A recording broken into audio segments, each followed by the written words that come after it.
Well, hello, and Brian Chimichanga. I thought I smelled something delicious, and then your words appeared. How you doing today, sir? And hi, Chauncey. It is daytime, so my bird Chauncey may be joining me. She's on top of her cage right now, looking very lazy, but she'll probably make her way down here for the birdophiles that come in here. And hello, happy Thursday afternoon. How is everybody today? I'm returning again less than a week after my last stream. This is another bonus, whatever. None of my streams are scheduled at this point because everything's up in the air. Things are going all right. Things are going all right. We're liking our new place. We're liking our new town. We're in Portland, Oregon, which is, we've lived before, and we're fans of it. And we've been enjoying being here.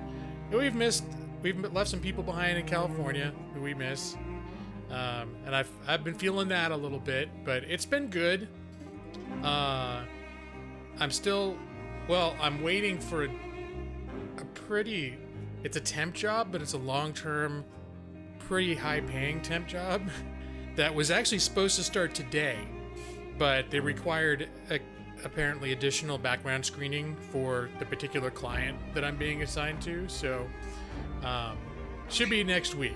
But that's a huge deal for me to not, for now, to not have to be scrambling for work, because I can get in there and sort of see what's going on, get a little work under my belt for this placement agency, and hopefully they've already talked to me about potential permanent positions that I could get, but this is where they said we'll put you until we find a permanent job, or you find a permanent job. So that's, but the way they're paying better than any temp job I ever heard of. So, you know, as long as it actually happens, it's supposed to happen today. And then yesterday, they're like, no, wait, don't go in tomorrow. It's probably not going to be till next Wednesday now. So we'll see. And Food Brother Feely Contreras, how you doing, man? Happy Thursday to you. Welcome, Maxie. Hey, what's up, man? Wow, that is the happiest looking happy face I ever saw. Hey, Chauncey, you gonna come down? Come on.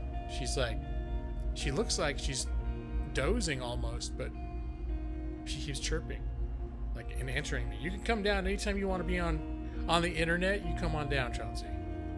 I just didn't want to rush her. And Maxie, how you doing today, man? Welcome back. Back to more super exciting Kenshi. I don't know if this was the biggest hit ever that I streamed, because it didn't draw a ton of views, but it's the game I'm still playing right now. And I actually have more people now, so I can arrange to I can name people after people in the stream if we want to do that. Because I've expanded my little troop. You're at work, so you give me an hour. Oh, fair enough, Food Brother. That's fine. I know it's I was supposed to be at work right now too. You gonna come down here? God, she looks like, come on. You come down? I can't tell what you're thinking. I just don't want you to get into mischief and fly someplace you're not supposed to. Yeah, you know what? I actually got a haircut last week, and they didn't. I actually liked it when I got my hair cut real short. I got it cut a lot shorter last time, and the reason I like it is because here I end up wearing lots of stuff on my head to so my hair gets messed up really easily, because I'm always putting, like, what are those things called? The ski mask? Or not where it comes down all the way over your face, but those where it's like that the South Park kids wear, those things that go over it. So I wear those a lot, and so even if I just go out, like earlier I got a package and it was cold and it was raining and I put something over my head, and then when I came back home and took it off, my hair was just like and that's what I enjoyed. When my hair was really short, I could mess stuff up on it, and then I'd take it off and it would still look okay. But, well, I had to work really hard, Maxie, when I came back. That's why I look so fly right now. But they cut that pompadour down in January, and I almost wanted to keep it down again. Does she react negatively to the birds outside? If she hears, like, loud sort of predatory birds, like piercing cries, she'll freak out. But birdsong is just sort of a distant thing. So, and because it's been so cold, we've had our windows closed most of the time. So I don't think she's heard Oregon in its full bird force, what it could be. You gonna come down here or what? You gonna make a decision, not just sit over there and holler at me. As soon as I start talking to her, she's just like, she totally like fluffs out, like, all I wanted was for you to talk to me. Maybe I can stream and I can just talk to you, and then you can pretend everything I'm saying is for you. Yeah, she's just basking in my words right now, but only apparently if I talk and maintain eye contact with her, right? So, hey Nick, how you doing, man? Happy afternoon/evening. Nick, I want to ask your opinion on something. Oh, here we go. I'm toying. No, you have to hang. There we go. There. This is exactly where I was going to bring you to. It's just you got antsy. I was entertaining the idea of dabbling with Dungeons and Dragons, like tabletop D&D again. And I was wondering what edition do you recommend at this point?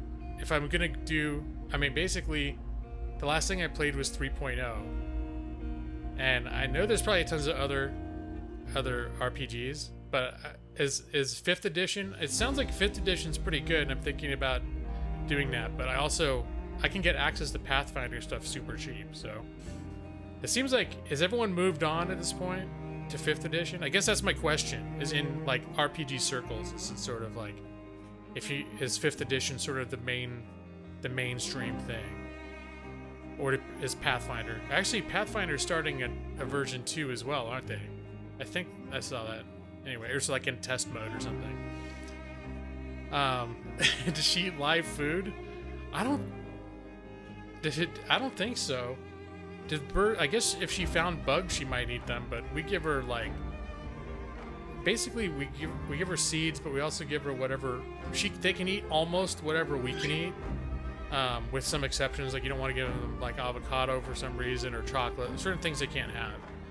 But so a lot of times I'll just have we have her seeds, and like on top of her cage a little dish where I'll bring her fresh food, usually whatever I'm making for myself in the morning. I'll put a little aside for her, and then some vegetables and that sort of thing.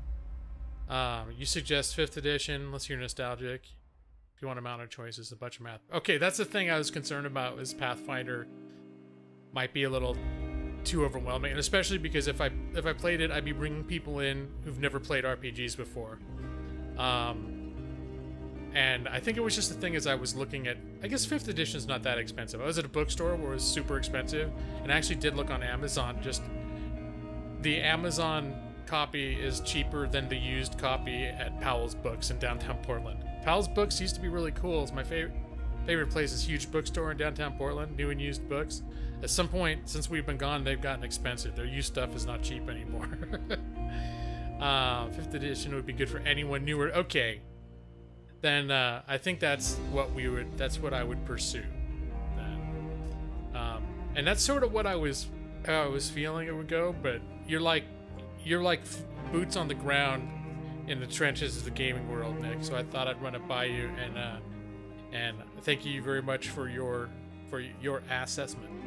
So I think if we move forward, I think you've just finalized that 5th edition is the way I'm going to go. And hello, Madros. Good evening to you, sir.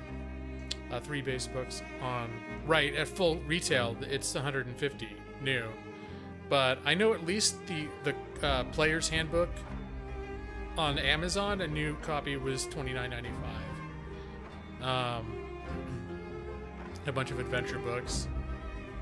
I definitely have to research into that, but I've done some world building on my own, so I might screw around with my own thing a little bit, like just, I don't know. I'd have to dive back into the rule set, see how the rule sets work, and maybe shop around at the adventure. Are they still called modules?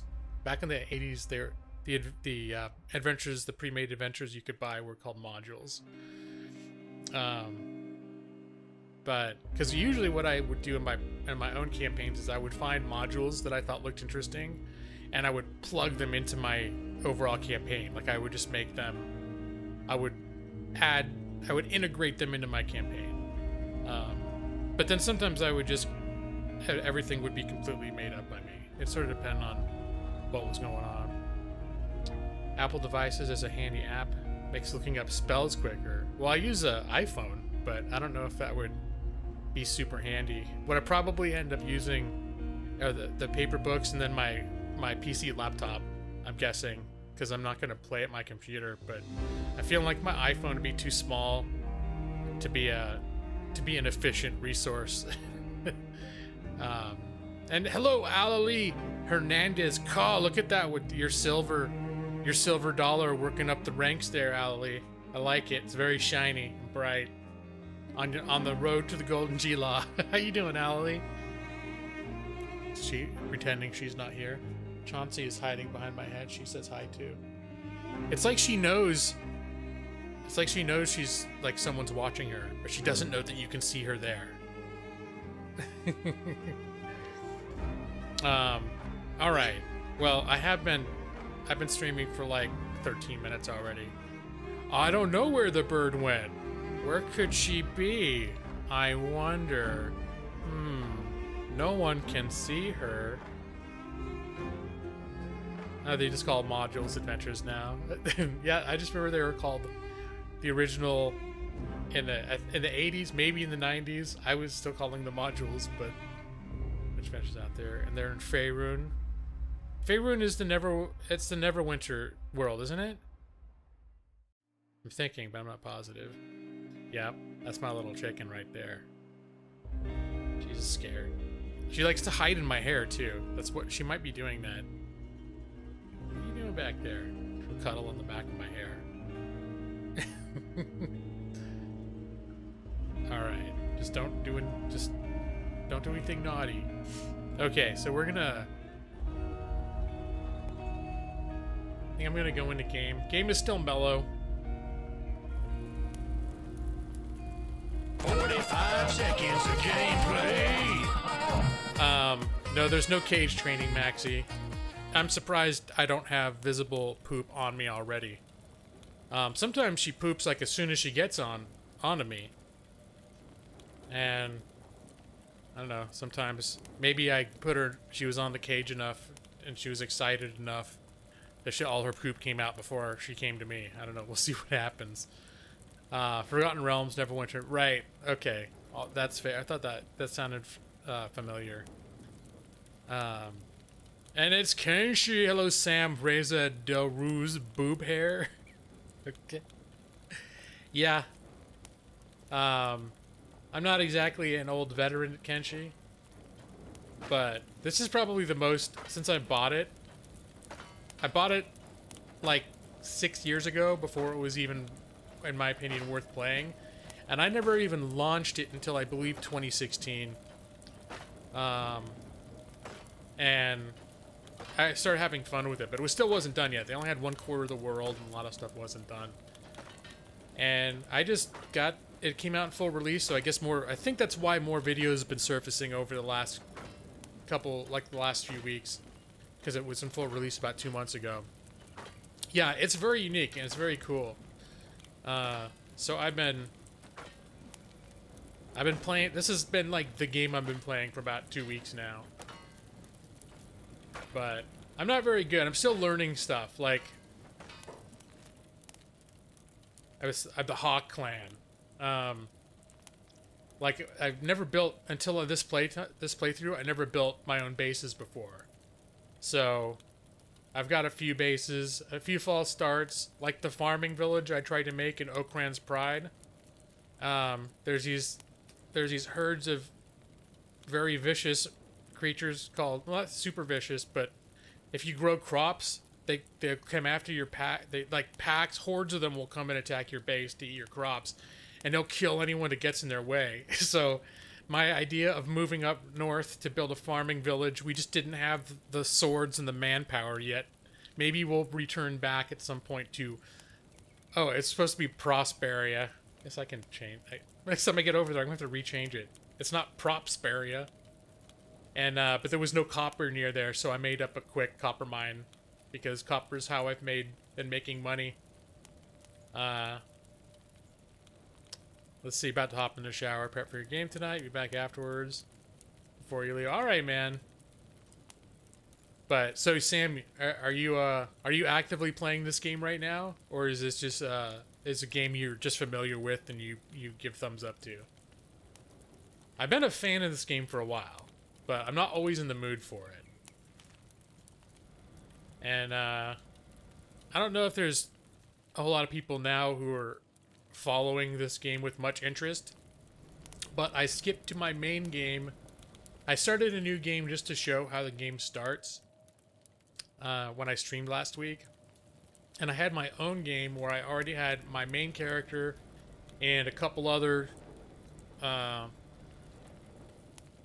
characters, and they were still just running around. They were running around the hub. This is where, in the particular start that I chose, we started at the hub. It's like a sort of a neutral-ish town, and just running around mining copper and selling it in town. And that's where I was as of last week. And then I branched out and experimented with base building and that sort of thing.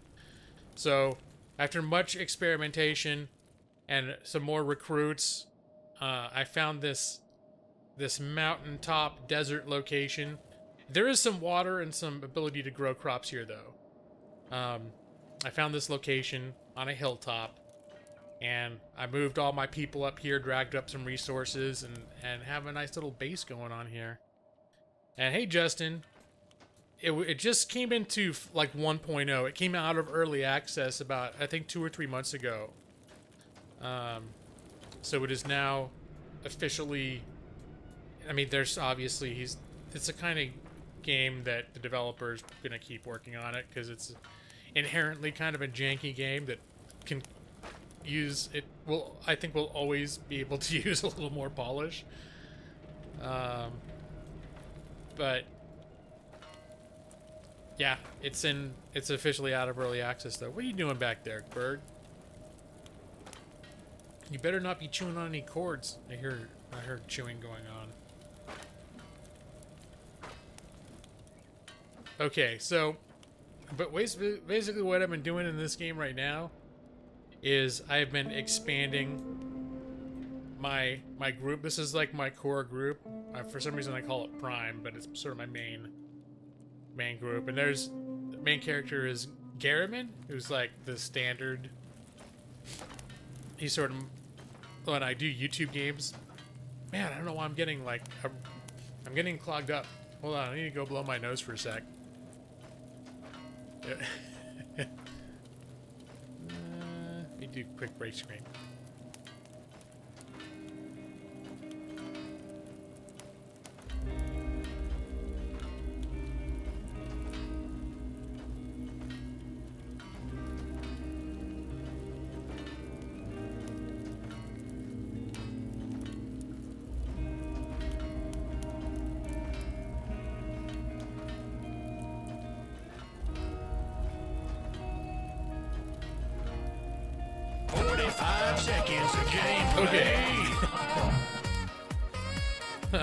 The birds whisper world domination plans?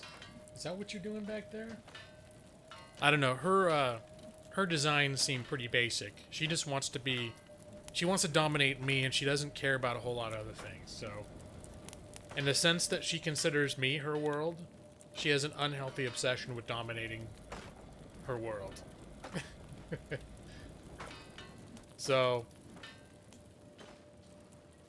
Let's see. So yeah, I've got my main group. These are the guys working on this base, and I got my my trainees.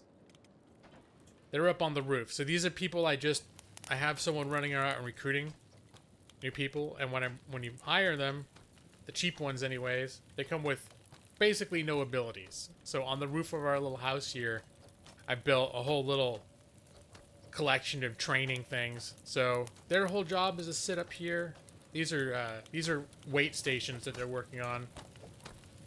This is a mod. Introduced this. You can see the little weights there, but the actual animation is basically them doing karate chops, which is, you know, a little immersion breaking. But you you get the idea. They're doing strength training. So let's see. This is Bard, and his strength. See, it's going up. And Lung Rot.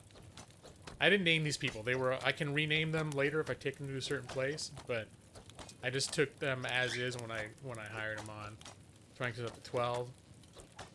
And once those get up a little bit, I'll move them over here. This is dexterity training machine.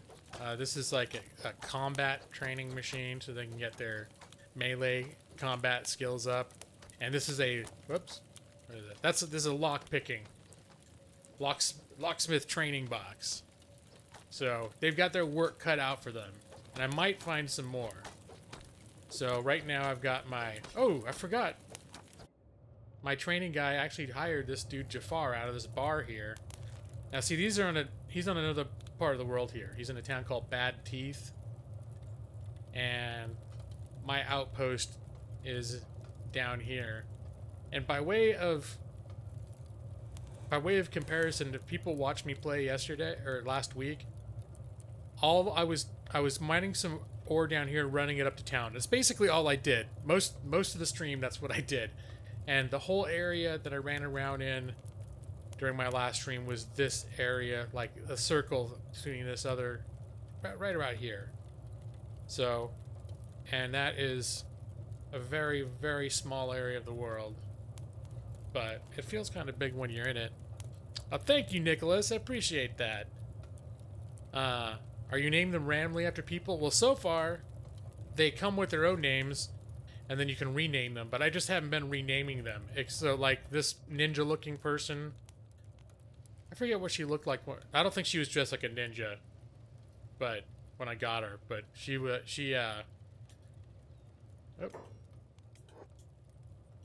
but she came named Molly.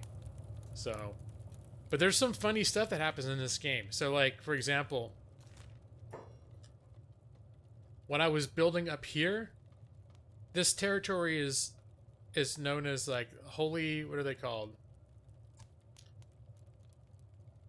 The Holy Nation is the name of the... This is, like, their capital region here. And they control a lot of areas around. Like, they were technically in control of this area, too. Like, their patrols would come out sometimes. But they're very, like, bigoted. So if you have non-humans in your group, they'll give you crap. And if one of their laws is that females are not allowed to live unguided by brothers of the faith. So basically, if you have a settlement and it's all women, these guys are going to come in and just bust it up because they're like, nope, this is improper. We can't have this happening. You can't do this without the guidance. So it's occasionally we get these guys ready to tear shit down, and they'd be like, the women are running wild here, and there's no men to look after them. And then I'd send out one of my dudes, and they'd be like, oh, I didn't see you there. They're all, oh, are you in charge of these women? And just like, yeah. And they're like, okay, peace, my brother. And then they would leave. But it's kind of weird. They're like super, and they're also like, they have slavery and all sorts. They're not all that pleasant, but you stay on their good side. And so, yeah, I think this is technically one of their settlements. Once in a while, if you don't live near one of their cities, they'll send out it's called like a prayer group or something that'll come out and ask to see whoever's in charge. And if you don't have their holy book with you, you can buy their holy book. If you don't have it, I guess you can get in trouble. I've always managed to have one on my person, and you run up to them, and they have a little dialogue thing where they have to repeat all of their, like, they're like, repeat after me, and they have all these verses from the holy book that they're reading, and you have to click the same one afterwards. It's real basic, but each time you can click, like, why am I doing this? It's all, you can sort of complain about it. I haven't done it yet because I don't want them to try to kick my asses. Ava's here. Nobody panic. My goodness, Ava, so early for you. How you doing? And welcome. This is another one of my random, just checking in streams. It's probably not going to be very long because I didn't mention this to begin with, but I'm not doing night streams so much right now because I just don't stay up that late. And also around dinner time I'm going to stop so I can hang out with my wife for a couple hours before she goes to bed. Well, who's that now? I see. Is that Lady Mindy? Such a good girl, that Lady Mindy. How you doing, lady? How you doing, Mindy? Lady Wendy. So yeah, so the main purpose of this stream is just because I had a moment, and it's been less than a week, but normally I've been streaming about once every 2 weeks, just to let you guys know that I'm still here. But I had because my job start got postponed till next week. I had a little extra time, so I decided to stream a little bit of this. And hey, what's up, Ziggy? No, actually, this is I mentioned last time that I started a new game just for the stream, but I had my own game that I had started a couple days earlier than that, and it wasn't too super far along. But that's the one I've been playing in my own time. And so I decided if I was going to stream it again, I'd probably go to that game, because I think in the game I streamed I still just had one person, and it's such a huge game that the way I figure is if I'm going to be playing it, and I might as well stream the game that I'm playing. So it's more like snapshots of my development. I don't think there are too many people come here to witness the blow-by-blow development of all my failures and screwing up and things going wrong. No major dramas. Oh my gosh! Just continue your health. Well, I'm glad there's no major dramas, Ava, because it seemed like it's just one after another. What are you doing? Don't chew cords. No, that's not for you. And hey, Mike, what's up, man? How you been enjoying that last stream? Mike watched me play this for several hours, and at some point he picked it up for himself, and he preemptively blamed me for getting him hooked on it. But I've been curious to know how you've enjoyed it, if you had time to play it so far. I guess you probably have, because you retired and gaming's your main hobby. So PC building, that is. Gaming PC building. Can't stay long. You have to drive 3 hours to drop off the kids and their father for the week. Whoa, okay. I guess that's one of the ramifications of moving to a new town, is parts of people's lives stayed back in the old one. All right, Ava. Well, you go do that. You play in between recording and research. Oh, right, because you're doing the voice thing now. That's right. I forgot about that. That's cool. Yeah, I'll bet you already are better at this game than I am. Oh, that's cool. Yeah, that he meets you halfway. Yeah, no, that's definitely. I mean, especially, it's for the kids. It's for the kids. And that's nice, though. An air of, like a cooperative air is pretty good. So yeah, I got my main base, and I've been running out recruiting new people. So this guy, Molly is one of the characters that I've added. Jafar was the name that came with this dude. He was just hanging out in this bar, and he said something like, I got debts and I need to blow this joint. Will you hire me for 3,000 and I'll come with you? I was like, yeah. He doesn't have any food. Let me see. I've got food. So let me give him. We'll give him a little bit of food, and we'll give him some. We'll give him some of those, and then we're gonna send him on his way. Let me see. I'm gonna switch him to the home training squad. All right, where you going, bird? Just remember, don't chew any cords while you're down there. And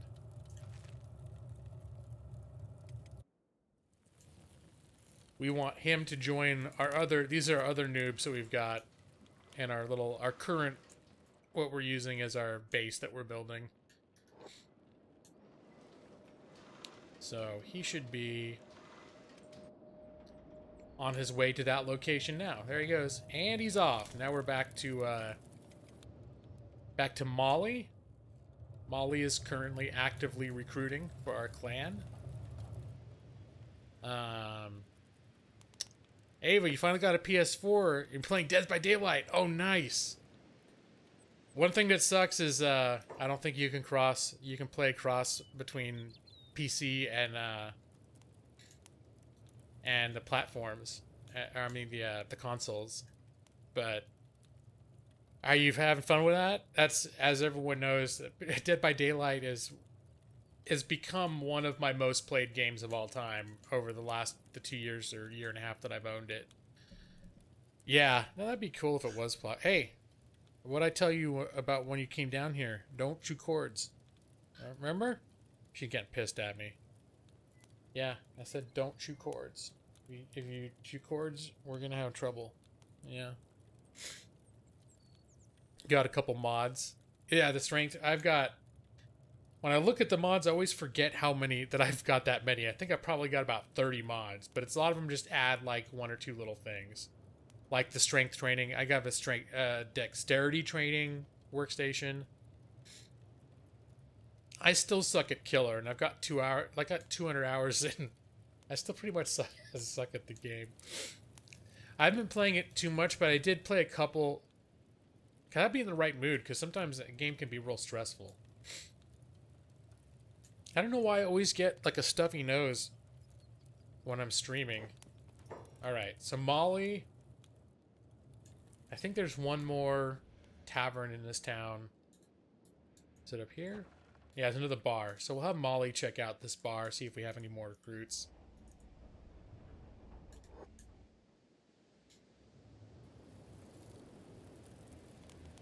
Hey, just the fact that you got any hooks. I still have... When I play killer, I'll still have many sessions where I don't get a single kill. Oh my... No! Chauncey, thank you for your donation, but... No, the cords cost more than $1, and if you chew on the cords, you can get electrocuted. And then you won't be able to donate to me anymore. And that would be very sad. I'd be very sad, not just to lose your donations, but to lose your company and your companionship. So, Chauncey, I'm sorry. You cannot has cords. Yeah, right now she's sitting... She loves to sit on my knee, and she's sitting on my knee, but normally I don't have this microphone here, so there's a cord going it's very like tantalizingly close to my knee. I think that's part of the problem. So she's just going one of the places she just normally likes to go. But I don't want to move the camera, but I know you're settled in. It's okay, sweetheart. She is so settled in. She's so getting pissed at me. Here she is. Hey, look in the camera. Yeah. She doesn't know why I'm holding her over here. She's just like, yeah. She's very calm right now, but when she was on my knee, she got very crabby at me. Like, she was like, I'm comfortable here. She makes this real, like, she doesn't actually bite, but she'll do this, like, or she has her mouth open and she's like pecking at you and stuff and making this little pissy noise. Okay, it's okay, Chauncey. I know I've been giving you a hard time. Let me see. There's a fence. I paid off the Shinobi Thieves, or the Steve faction, so if I ever have stolen stuff, and they may actually just have stuff that might be useful for me to buy. Let me see. Nah. Okay, mostly just there in case I have stolen stuff. And doesn't look like there's too much for me to do here. Looks like there's a huge combat going on outside, though. Here, let's go check this out. Kisses the Chauncey. Yeah, now she's back on my knee. She's like just she's cleaning herself, and she's all fluffed out and like fluffing her feathers and grooming. Let me see who's fighting. Okay, it looks like those river raptors I was talking about. You know what they have though? They have leather that sells pretty well. So I think I'm just gonna come around here and take all their leather. It is a quick way to make money. I mean, eventually I'd be able to use it to make other stuff. But right now we're not doing any leather manufacturing back at our base. Did I already get this one? Yeah.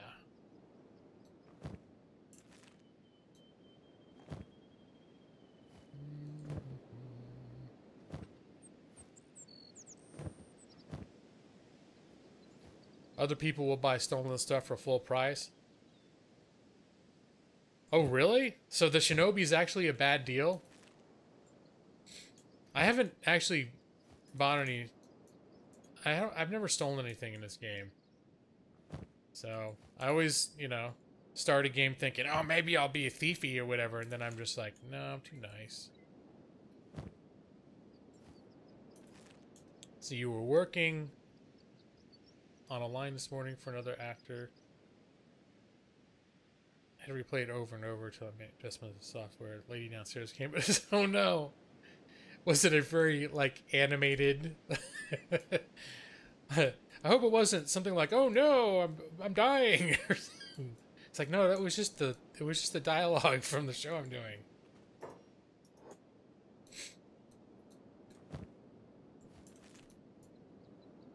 I thought something was going on. No, it's a show. It's a script about a guy who lives by himself, who falls down and needs help real bad. But it's just a script.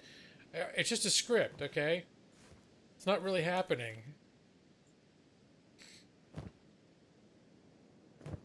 And like, well, listen to me, okay? Wait a second, Jaws? Is that Jaws right there? All right, you know what that means. Well, everybody, thank you for coming today. It was great. I'm just kidding. I'm just kidding. 5 seconds of gameplay. How you doing, Jaws? Yeah, this is the first time you've come by in a while where I wasn't just wrapping up my stream. Okay, here comes my lady's running around on herself, and this guy's like, "Stop! I need to talk to you. Hand over your belongings. I need to check them for items of sacrilege." Luckily I don't have any. So, you can resist, you can try to bribe him. Lick my lips at him. I don't think I'm gonna try that. What for? Do not question your holy brother, woman. I ask, you do. It's like, okay. You say yes because things will go wrong. Sorry, Jaws. It was a little funny though, wasn't it? He checks your stuff in silence. You're clear. Go. Alright, fine. I'm just gonna keep taking the leather off of these. You just killed all these things.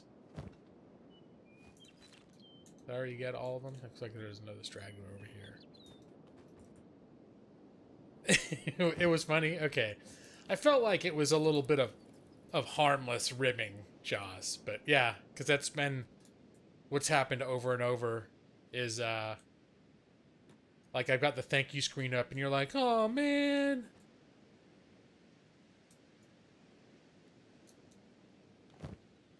I was a click away from slavery? Really? If I give Ziggy, if I give them any lip at all, at any other opportunities when they give me to give them sass, will it come to, like, a life-changing thing will happen to me? I suspected something bad would happen, including up to death or slavery. But I wasn't sure. I know these guys are not joking around though. The Holy Nation are dicks. Yeah, totally. Let me see. I missed a bunch of these things. There's a ton of these guys out here. Well, so far, I haven't found a way to eat human corpses. That's one thing that I was told you could do. Maybe I don't have the right technology to get a human corpse eating cooking machine or something. Let's see, you were running from everyone. Finally, you found who you were aligned with. Yeah, I mean, there's most of the towns most of the towns you come across are friendly. I mean, at least in the areas where you start. So, but there's lots of bandits running around, like the hungry, the starving bandits, for example, that I didn't realize that they were necessarily hostile. And also, there's the Holy Nation outlaws, like they're escaped servants and slaves, and I was actually helping those guys. I have a mod that makes it so the different bandit groups will fight each other. And so I was seeing dust bandits beating the crap out of the escaped Holy Nation servants, and I would come to their defense and like heal them and stuff, and then later they'd attack me back. They're like, sorry, I need this stuff more than you do. Oh, cannibalism's only a mod, okay. Yeah, if they're neutral, then you're pretty well set. In terms of, not having to worry. And most of the things that want to kill you are enemies of these guys anyway, so it kind of works out. Let me see. Was there a weapon shop? They tend to have lots of money. Just to sell. You buying? I might be selling, though. Here, you can have all this wonderful leather. Although I might need to slow down my recruiting, because maybe I'll look for one more person, but I don't know if I have enough food. My original plan was to wait till I had like good food production before I recruited a whole bunch of people. So, maybe it's time that maybe I should just send Molly back to base. Let's see.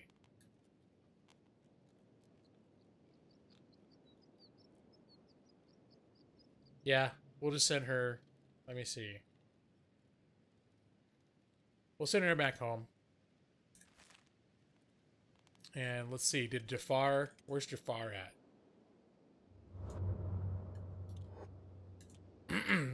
Jafar's still running.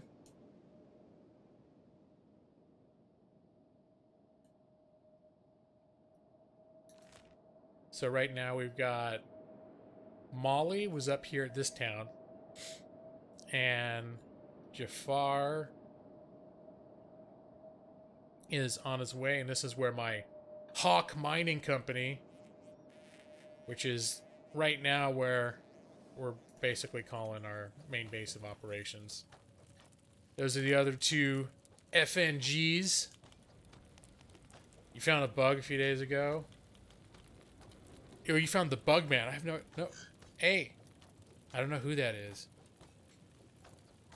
I have to move my knee. Yeah, I'm sorry. I know, it's very upsetting to you. Well, come on. It's okay. I can't keep my leg in the same position forever. Okay? So, don't be a bitch. Oh, yeah. Once you make a base, it gets attacked. But normally what I was doing before was just... when we were about to get attacked, we'd just run away. And what I've noticed so far is they may come after your base, but then they don't actually do anything to it. I don't know if that's... I don't know why that... Maybe I have something that's broken that, or... Ziggy, do you know? Like, when they come to... Do they ever actually do anything to your base? I know they'll attack your people, but some of the guys act like they're going to loot your... They're going to trash your town, and they just sort of clump up and stand around and nothing happens.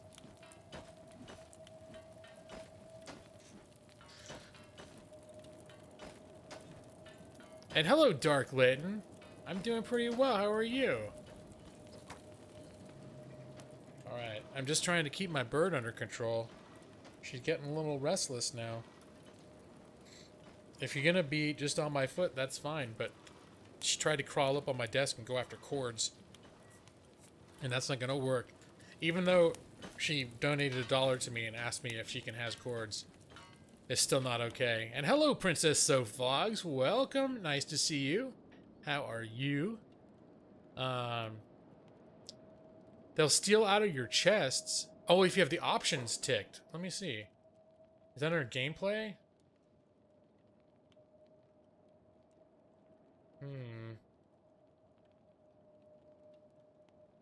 No, I don't know where that would be.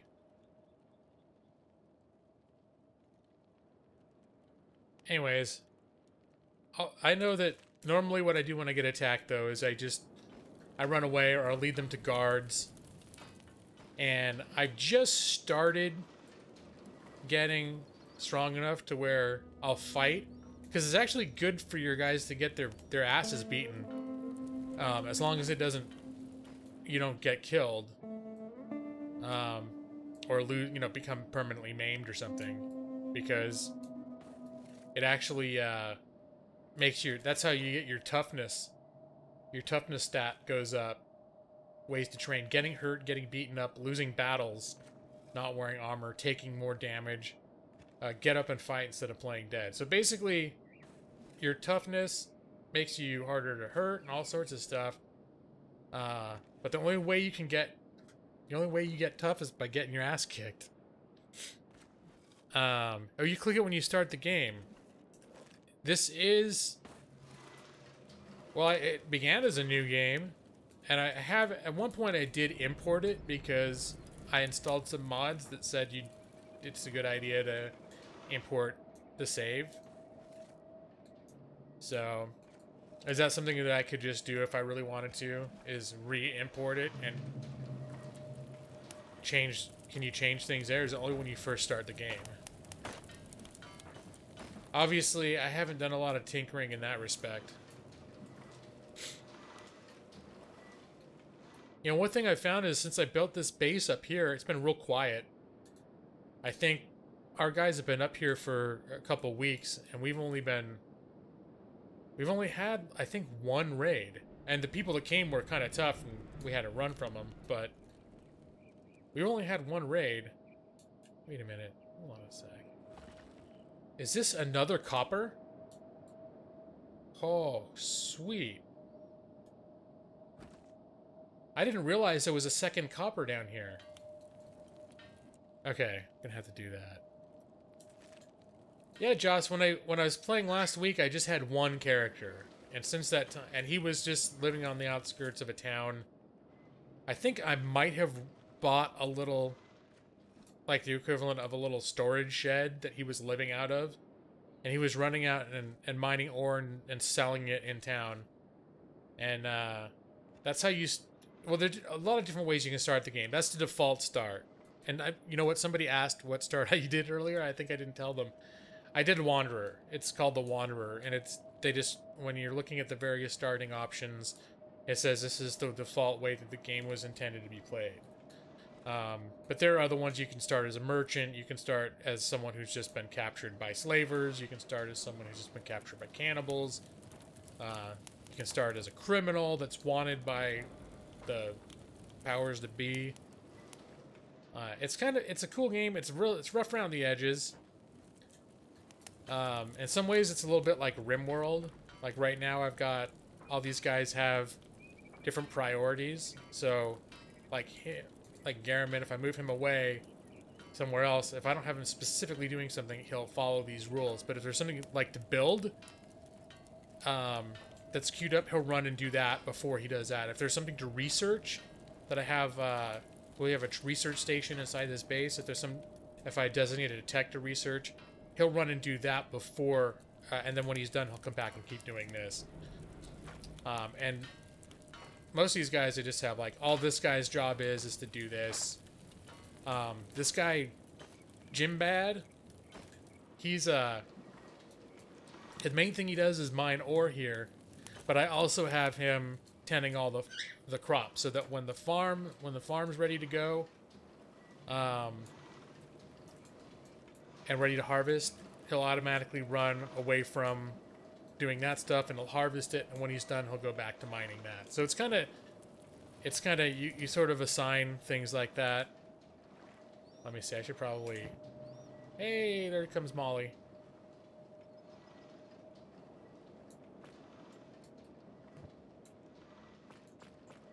Transferring well water to our little water storage. Because the well can only hold up to 10 barrels, and this thing can hold up to 200, so... Alright. What are you doing, Molly? Well, now that we know that,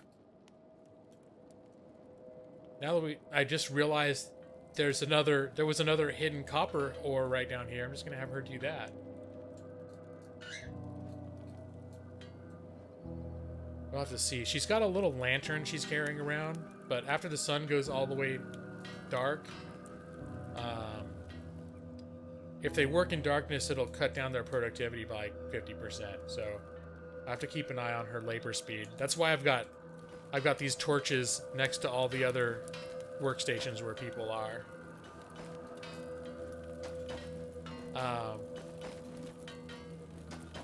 So this is Hawk Mining Company. So there's the hub.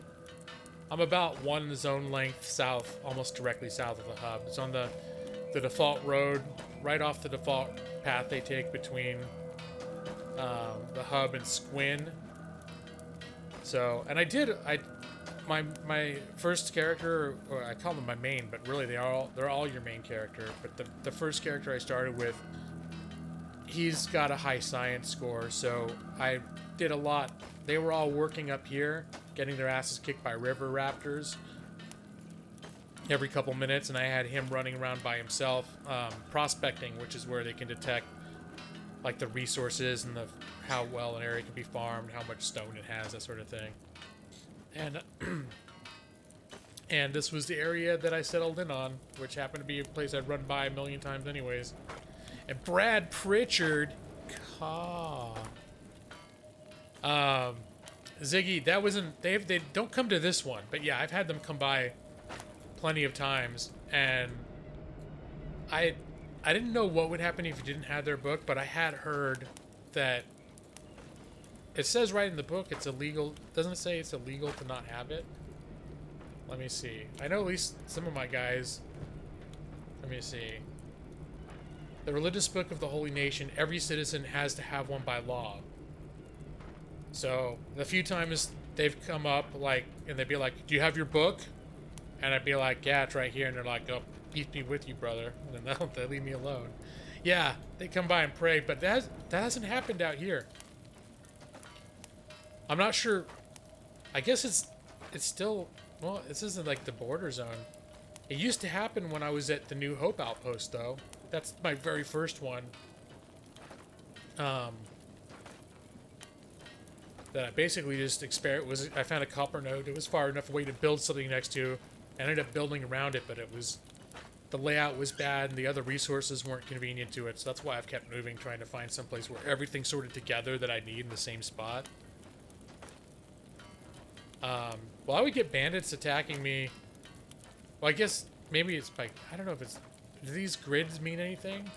Or is that just to help you keep track of the map? I don't know. Well, that reminds me, Jafar is here, and I don't have Jafar training. So let's see, we got our home training dudes. 31. We're gonna move. He can get more out of this machine, but we're gonna move him on to, oops. Here. Get up here. We're gonna move him on to dexterity training. And we're gonna start. These are the mod things that I have. The ways to train. So instead of like people to train strength, if you watch videos about this, people are like, oh, just fill your pockets up with a bunch of heavy stuff and then run around and back and forth and your strength will go up. Like, no, I'd rather not do that. I'd rather just build a machine so they can work out because it's realistic. They'd be able to do that. The big outlines usually separate out, like the zones, the loading zones. Because I know in this map, the map I'm using is a mod too, but it actually has like territories carved out. But then there's actual, like, there's an actual grid. So, like, this is the border zone. And Skinner's Rome and Okran's Pride and so on and so forth. You got tired? Yeah. So when I first recruit people, I'll have usually either at my base or nearby my base. I'll have a training center for them. And so they'll hang out and train for a long... usually have them train for quite a while. And then once they're up to... They got a few decent stats, then I'll send them out to start working. Okay, she's doing fine. You love game where you get to keep slaves? Well, you can't keep slaves yourself in this game. But there are slavers. You can be taken as a slave. You don't know why it has so many S's? I don't know. Was that just a really odd typo? It just seems like...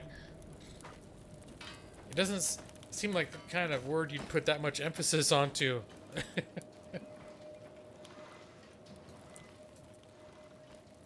A mod that lets you gain strength from manual labor. Like this stuff, yeah, this should be making them get strong too. I should look into that. That would make so much sense. No, Joss, it's not true. It's not true. You can get a mod. Can you get a mod where you can enslave other people?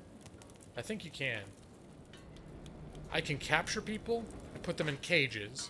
But I can't force them to do anything. I can put them in cages. And I also have the mod that allows you to build crucifixes so you can kill them.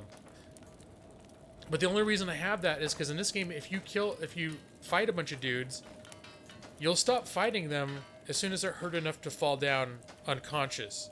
And that doesn't mean they're gonna die. That just means they could still recover and get back up again. But you don't have any option to keep killing them or to finish them off.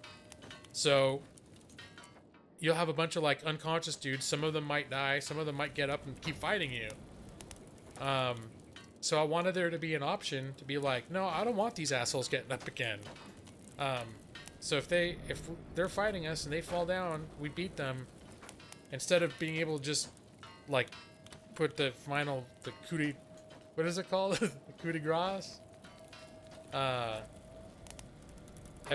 You have to put them on the cross. It's kind of... Depends on what fantasizing. No, it's not fantasy, it's real. It's one of those popular mods out there. And it's just for that purpose. Like, I actually looked it up, and they said that if the developer allowed you to be able to kill other people who were down, that means that anything else could kill you while you were down. And so he said he didn't want to open that Pandora's box. So he made it so that that's why if you knock someone out while you're fighting and they're not otherwise going to die, you can't just finish them off and like throw them off a cliff or something. So this mod is just a way around that, basically. It's real Roman of you. There's a mod for slaves, just... Okay. It's not fantasy, it's real. It's... Well, no, cause you're like... You made it sound like I was like, man, I wish they had this thing where, like, I could crucify people. But here it is. I could put it right up here by my windmills. But I don't want to have those right now. Because I'm not getting attacked that much up here. It was basically when I was in the area with the river raptors, and if you had a bunch of dead bodies laying around, or a bunch of dying people that you weren't keeping tabs on, it would attract the river raptors, which are sons of bitches. If there's anything for them that they think they can eat anywhere on your base, they will swarm your base and they'll attack all of your people. And I was getting my ass killed. So I was really getting proactive about finding ways to keep people from being dead in my base. There's a slider in the settings to make it more likely people will die. I saw the thing about dismemberment. To make dismemberment more frequent.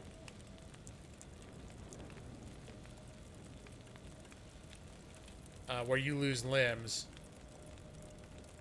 I don't think the thing about actual death is on this thing. Maybe it's when you start the game.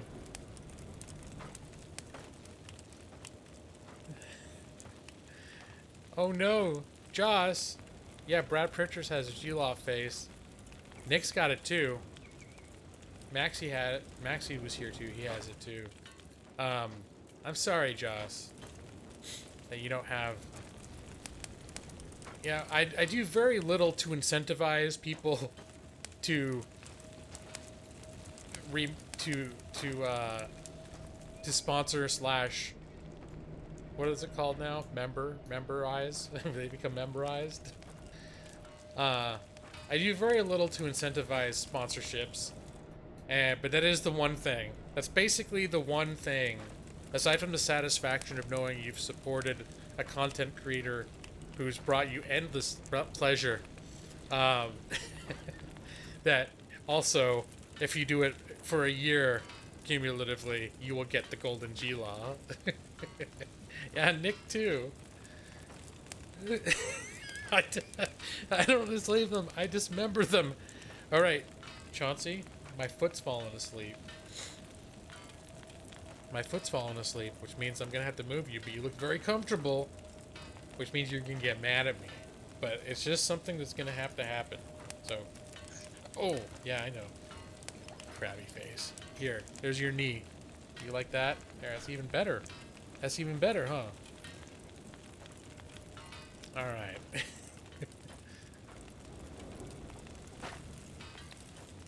So, yeah, now that I think about it, this game might not be the best game, like, you know how I am. Of course, I'm not playing it on high speed at all, so that's helping. But, now that I think about it, I have a lot to manage with all these people in this game right now. Maybe this wasn't the best stream game. Because normally I'm just like, hey, I'm going to stream, and this is what I'm playing right now. Another thing I just noticed, I just downloaded, was the Enderal. Enderal has a standalone version of its mod now. It's that Skyrim Total Conversion mod.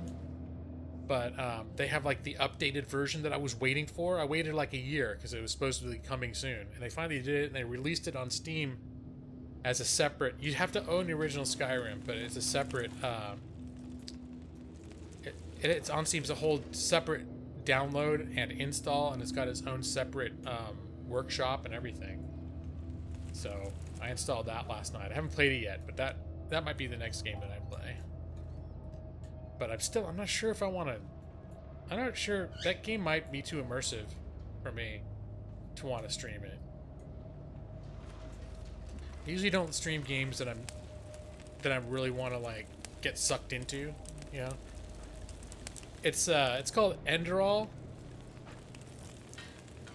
And it's a total conversion mod for Skyrim. And these guys created a whole different world and whole different setting, and they've got a whole different like character progression system, and it's fully voice acted. It's a pretty impressive feat. They've been doing it since I think Morrowind. They've been developing their own world. So they did one like a total conversion for Morrowind. They have a second one they did for Oblivion, and Enderal is like their best one yet. And it's actually really... I've played a few hours of it, and then I heard that they had their definitive like updated version coming out within a few months. So I said, you know what, I don't want to play it until I have... And it was also gonna have a lot of fixes and stuff. So I have that. You can get the manual version of it on Nexus, but the big thing for me was if you have it on Steam, if you have Skyrim on Steam, because if you install it from Nexus, you can no longer play your old Skyrim anymore, your original Skyrim, and it's only for original Skyrim, not Special Edition. But it will change your Skyrim install folder so drastically that it's not like you can just hop between them. So, or you've got to know how to create multiple instances of your Skyrim so that you can have a clean version and an Enderal version in separate directories, which I wasn't feeling that ambitious because I have Special Edition, so I just, you know, whatever.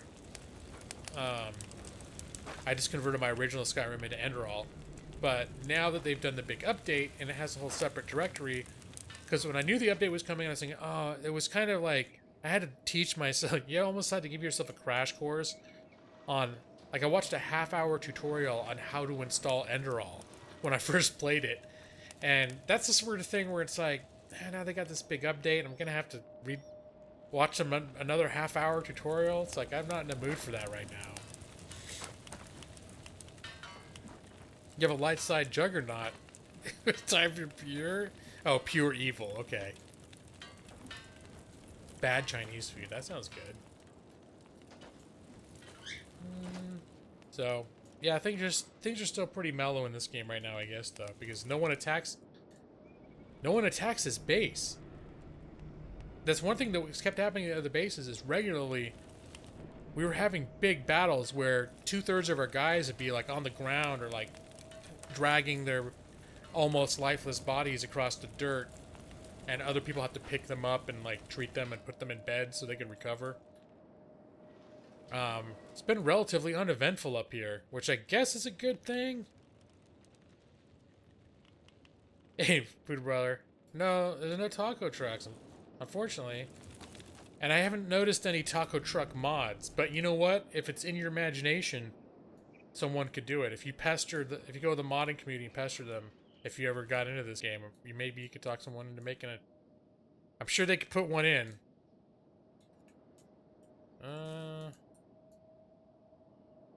You know what? I should, Ooh! Bandit raid moving towards Hawk Mining Company. Okay, something's happening. We gotta see. They're probably... Last time we got a bandit raid, they were, like, totally badass bandits. Hey. A modder's making a map for the unmapped locations of Argonian homeland.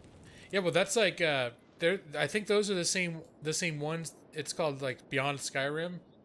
And they did, Beyond Skyrim Bruma, which was, they redid a huge section of the, what was in Oblivion. It's part of the area that's in Oblivion. I think it's that same design team. And I haven't played Bruma yet either, but if that's the same design team, Bruma was, by all accounts, supposed to be really, really well made.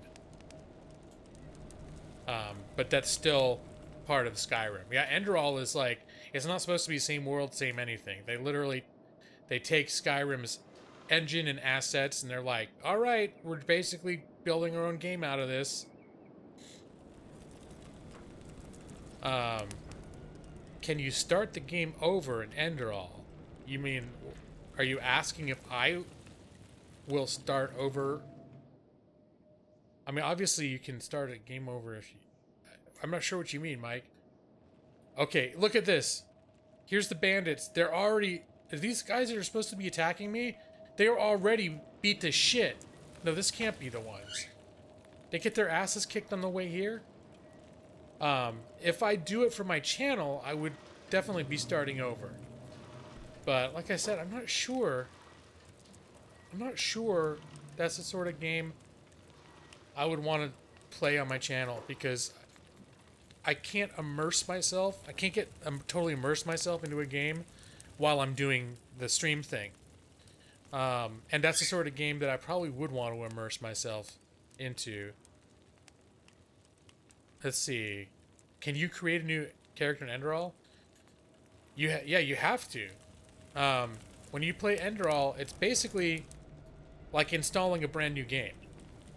And everything's different. Like the way that the characters level, there's the whole leveling system is different. All the skills and abilities are different. The way that magic works is different. Everything is different. So if you play Enderal, if you install it the old-fashioned way over your original Skyrim installation, basically you got to keep all your old saves somewhere safe and out of the way, because they'll be totally broken if you try to play an old character in Enderal. It's just not going to work. Yeah, so the one they just released specifically creates this, it installs as its own game now, and it includes its now heavily modded version of Skyrim. Um, so if you own the original Skyrim on Steam, you can look up Enderal. Has its own game page now and its own installation button. I wanted to make sure that last night that it wasn't, because they're still calling it a mod on its page. So I thought, does that mean it's going to try to install this over my Skyrim installation that's already there? That's already the old version of Enderal right now. But no, if you do install over your old game, you gotta not create a new character. But the present one won't install over Skyrim. It's going to create its entire new instance of modded Skyrim just for Enderal. And it's really cool. I mean, if you own Skyrim, it's free. It's about a 13 gigabyte download. It's not very big. If you own Skyrim on Steam and you're at all interested, I highly recommend just going and installing it, and you'll play within the first 5 minutes. You're gonna see it, they're really doing their own thing. Like, you get a taste right from the beginning, like right out of the gates. It makes a strong impression in terms of letting you know this is not Skyrim anymore. You've been burnt out on Skyrim for years. I still go back to it because it's nostalgic, but I haven't. It's been a few years since I've really played. Like, actually seriously played the quests and did all that stuff. It's probably been about 4 years. I've streamed a ton of it because it's a type of game that I enjoy, just sort of wandering aimlessly, like I'm doing right now. I'm not really doing anything. In fact, I think I'm supposedly getting attacked here, aren't I? All right. Yeah, you know what? Everybody, you need to, everybody assemble. Turn your jobs off, turn your passive off. And, everybody come over here. Is this the raid? This one dude? And his limping friend?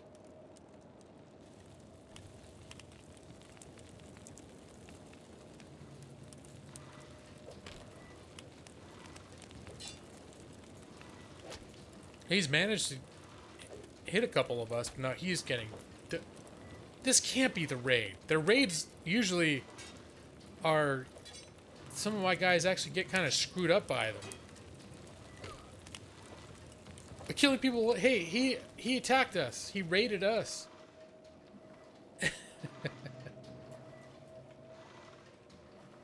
Alright, everyone go back to work. Alright, everyone go back to your assigned stations. Raid is over. Was that really it?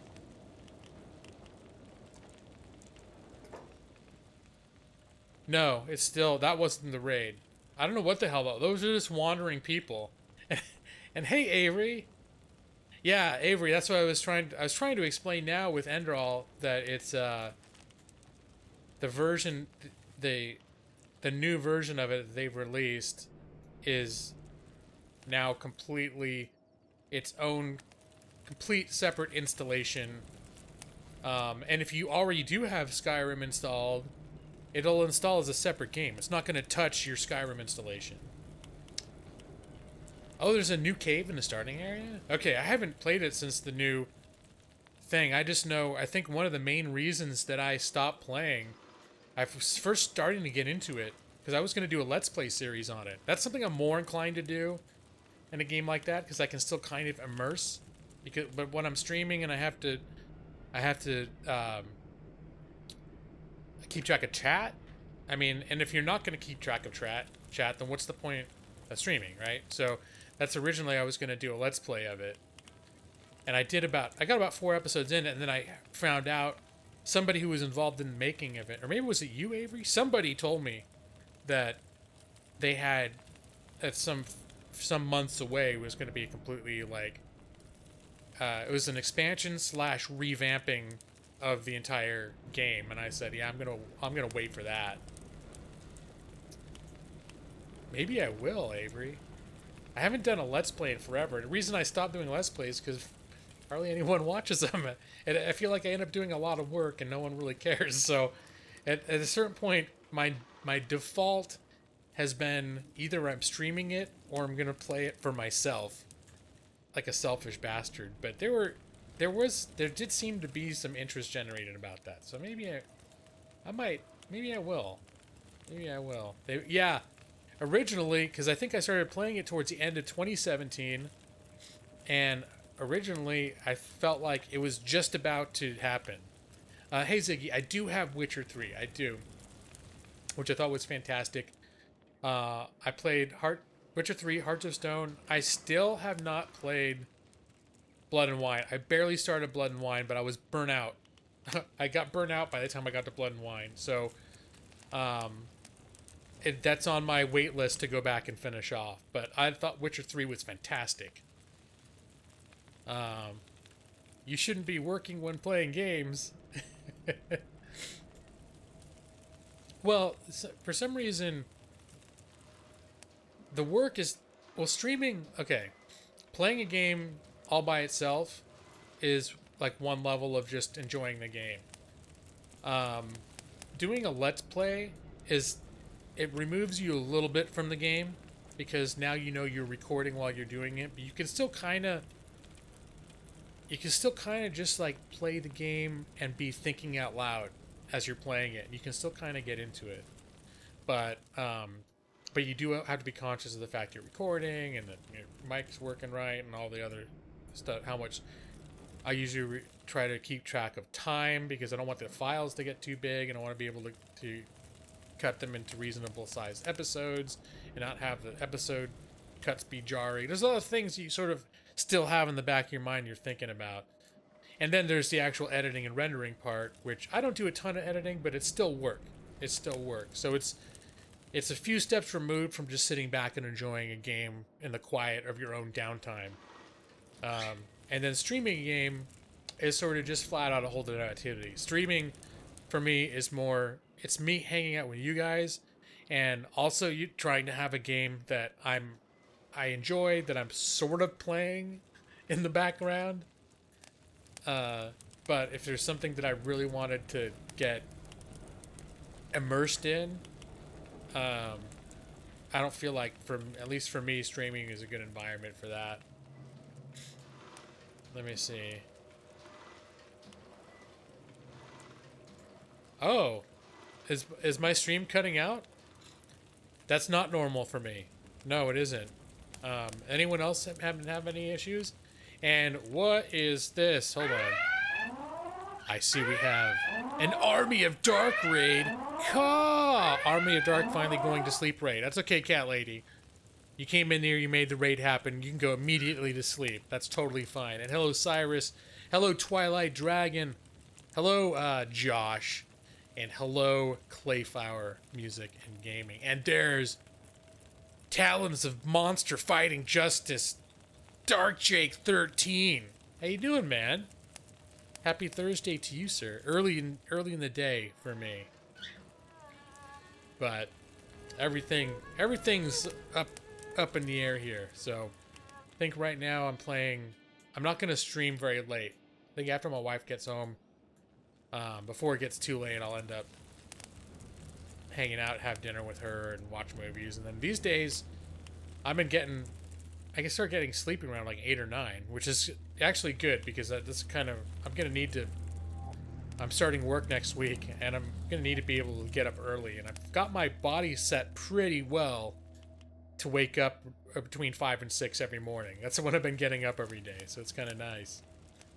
But welcome, Raiders. Thank you so much for the raid. It is very much appreciated. Mr. Dark Jake, how you doing, my friend? Or are you already going to get your sandwich? Usually when Dark Jake raids, he raids and then he runs off to probably take a leak. And I know when if I stream for a long time, like 4 or 5 hours, I have to go to the bathroom, I'm thirsty, and I'm hungry. AF. Let me take that down. But, welcome, Raiders. So let's see. I did see a couple other people saying that they haven't had any trouble with connectivity. So for some reason, that's only happening to, was it Ziggy? And I can't say why exactly that's happening. I know it's possible that the way that I think the bit rate at which somebody streams, if it's really high, it can make it so their connection might have more of a problem than someone else's connection. But I don't think my bit rate is too unreasonably high. That'd be the only thing that I could be doing that could potentially affect one person's stream but not another, is if I'm streaming at too high a bit rate. All right, Chauncey, this is what's gonna happen. I need to move my leg. Jeez, my bird is sitting on my knee. I need to move my leg, and I know you're very, very comfortable. She's just like, I'm talking to her, and she's looking up at me like, yeah. But I know when I put my hand down to move her, she's gonna get pissed. All right, Chauncey. Chauncey, open your eyes. Open your eyes. Come on. Come on. She doesn't, I don't think she's realized what I'm doing yet. Come here. Oh, now she's pissed. Okay, here's, everyone say hi to Chauncey. I removed Chauncey from my knee, and she has now been... Hey, you want to come up here?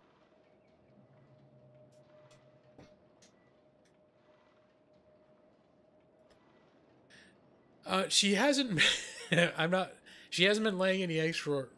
Like, she was in the middle... She entered an egg-laying cycle while we were in our, like, moving process in December. And she kept laying eggs through the beginning of January. But she's calmed down about that. I think she's... The only problem we have now is not the trauma from the move. It's that she's not used... We're in a much bigger apartment than we had in Los Angeles. And I had her in our living room before, which was also, like, connected. There was, like, no wall. It was a separate, sort of a different room, but my office where I worked was adjoined and open to the living room. And so I was always in the same room with her because I worked from home. I was always in the same room with her, no matter what was going on. Even the kitchen was right next to the living room. So even if I went to the kitchen, so most of the time I was home and I was with her, and she would start getting a little crybaby-ish if I just went to the bathroom because she couldn't see me. She'd be like crying. And now that we're here, I've kept her. My office I've made into like a separate room, and that's where we keep her. But if I leave to go hang out with my wife or have dinner or cook or whatever, she gets left alone in her cage, and that's her big thing now. I don't know how she's gonna adjust. She can't handle it very well when she can hear me in other parts of the house where I can't see her. It's not cute when she's screaming at the top of her lungs when I walk out of the room. There's nothing cute. In theory, it's endearing that I'm that important to her, but I've actually heard that it's like an unhealthy, like she's too attached to me. And she even had a bird. Originally, we had a bird mate. We lost him a few years ago, but she was still like, they used to fight because I think she liked me better than she liked him, and he would get jealous, and so he'd get really like hostile to me. Like, she'd be trying to come to me, and he'd be trying to like stop her and attack her, and like he'd attack me, and it was pretty crazy. F for Walter the Hobo Vampire. Oh, is that what it is?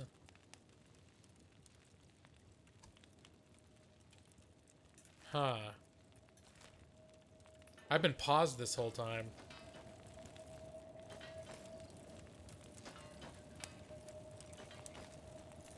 Well, I guess I'll unpause and we'll see if this raid actually makes it.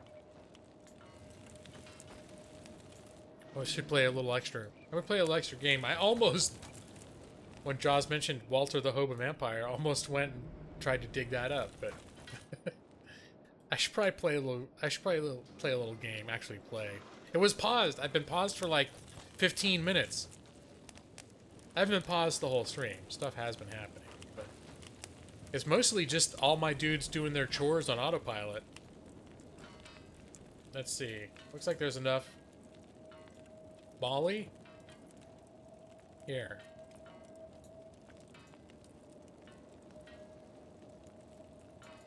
Go mine that. Nothing wrong with looking up that song. Well, because I was still going in circles. And I wasn't talking a whole lot about what my guys were doing. It will announce when the raiders get there. Okay. I know I've been raided a few times, and usually it's like a formal thing where a formation of raiders will appear like on the overlooking the town, and they'll have like a little dialogue where they're like, sometimes they'll try to extort you for money, and if you pay them off, they'll leave you alone. I think I want to upgrade these farms. Let me see. I got enough to upgrade.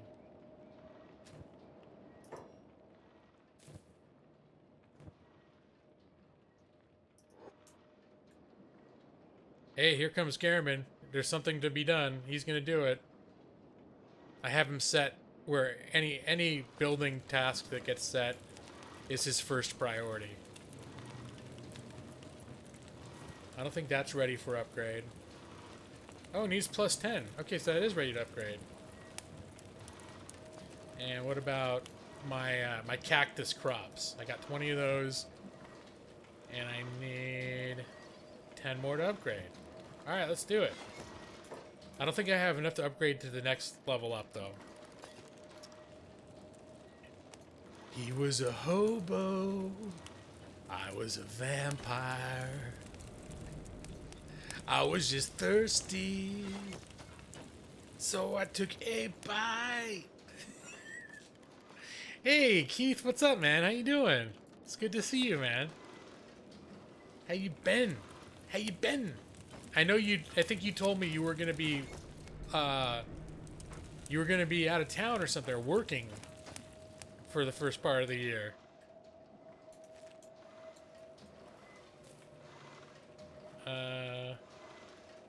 Oh, okay.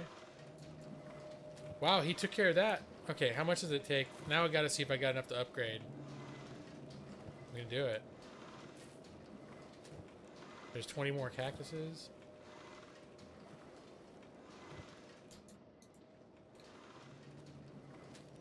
$28 more.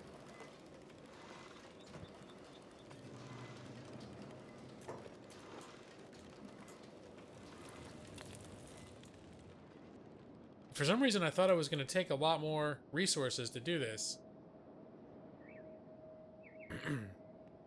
All right. Now, Joss, you're making me... I can't remember if I have it... I used to have it ready to go.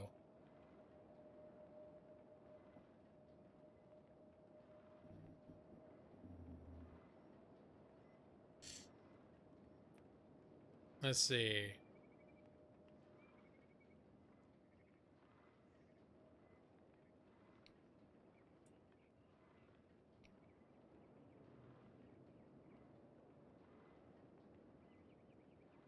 We're gonna do it. We'll do it, Joss. Just because you kept missing my streams, too. Okay, I have no... Alright, here we go. no idea what I'm doing in here. And there's no map. But, I'm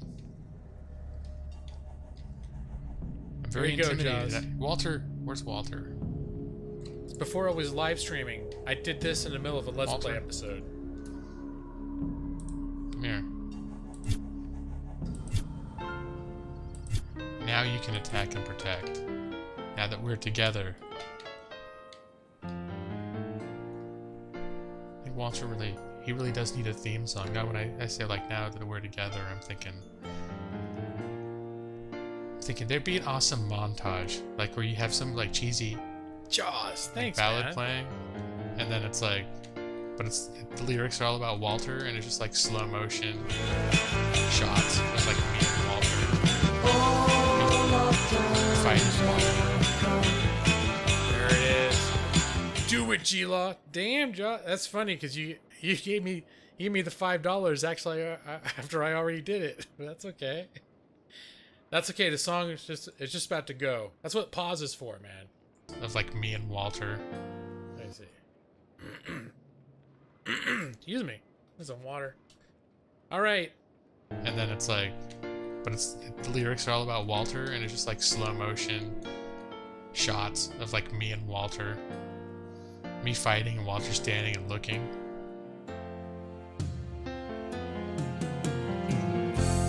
He was a hobo, I was a vampire, I was just thirsty, so I took a bite. Hobo was sleeping in a puddle of his pee. I was thirsty, but I didn't know he would become Walter the Hobo Vampire. Walter the Hobo Vampire. Walter the Hobo Vampire's always there, always at my side when I'm fighting stuff.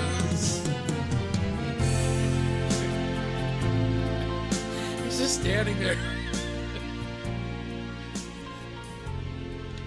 Yeah, that guy looks ominous. Go get him, Walter.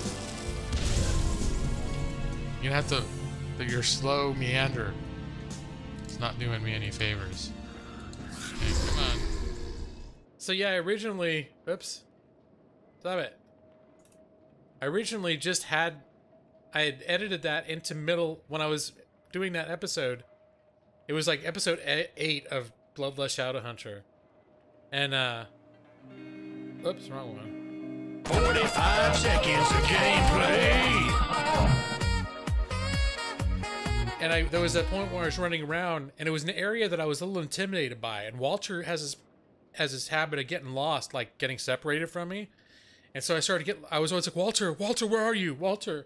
And then I'd see him again, and I'd be so like, oh, Walter, I'm so happy to see you. And that's why I just thinking out loud while I was recording it. I was like, it's like being reunited with like a lost flame or something. And that was that's not exactly what I said, but that was the mindset of why I started thinking about it. It's like we're these two lost souls that have come back together, and there should be like some like love song for us. And after I did that episode, I was like, you know what? I'm gonna do exactly what I said. I was like, yeah, I could have this cheesy like 80s music video love song about me and Walter. And so like on the fly, I just did it. I recorded it. I stuck it in the middle of that episode, in episode 8. But then I thought, how many people are actually gonna watch this? So I decided I cut out just the section where I did the video. And so now it's you don't have to have watched 8 episodes in to Bloodlust Shadowhunter. Although that would have been funny. Like if no one knew to even look for it, and the very few people that happened to watch. I've done that in a few of my Let's Plays. Like in Longest Journey, I did that a few times where you'd be in episode 77, like 20 minutes in, and all of a sudden something screwy would happen. Where it's like, what the hell's going on? Don't stop streaming. I don't think I'm going to stop right now. And Ziggy, no, I've never done any reaction videos. Just gaming. Only ever done gaming videos. Although, you know what? I had a channel back like around 2006, 2007. And I think I did record... It wasn't a gaming channel. It was just a vlog channel that I don't... It's not active anymore. But on that one, I think I did 2 Girls, 1 Cup. That was like the big thing. Everyone was like, oh, you gotta watch this video and record yourself doing it. That was the closest I've done to a reaction video.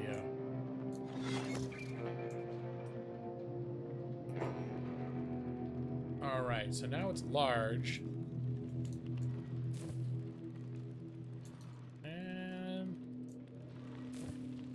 can go even bigger. Now I need 20 more to go bigger. I don't have 20. Nope. We gotta keep gathering. I don't want to... Oh, maybe this one I can build up, though. Yep, I can still upgrade this.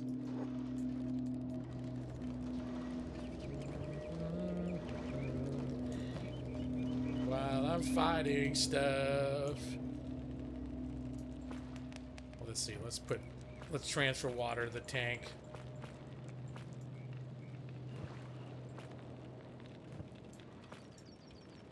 All right. So that was Walter the Hobo Vampire. Singing has become such a rarity on my channel, but yeah, that was one of the things. It was one of the first things I did on my channel that made it, that I think got it attention, was I randomly started doing karaoke, and it's not good, but I did it, but then it almost became like it was too much. Like, it wasn't a surprise anymore. The reason I think it was good at first is because it was a surprise. But then after a while, it was like, oh, it's been like a couple weeks. Now someone would be like, are you going to sing karaoke? And then I'd sing, and like, people would be like, what the hell's going on here? And they'd leave, and I don't know. Some people loved it, but it just got to where I do it very rarely now. He was a hobo. I was a vampire.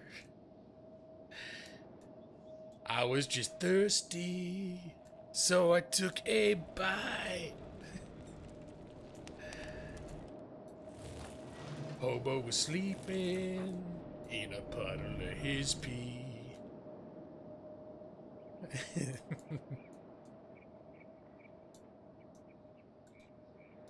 Oh, I'm not always a terrible singer. I don't have a very wide range, and I just don't think in general I sound all that good. Another thing that happens too is there's slight delays between my mic audio and all the other audio because of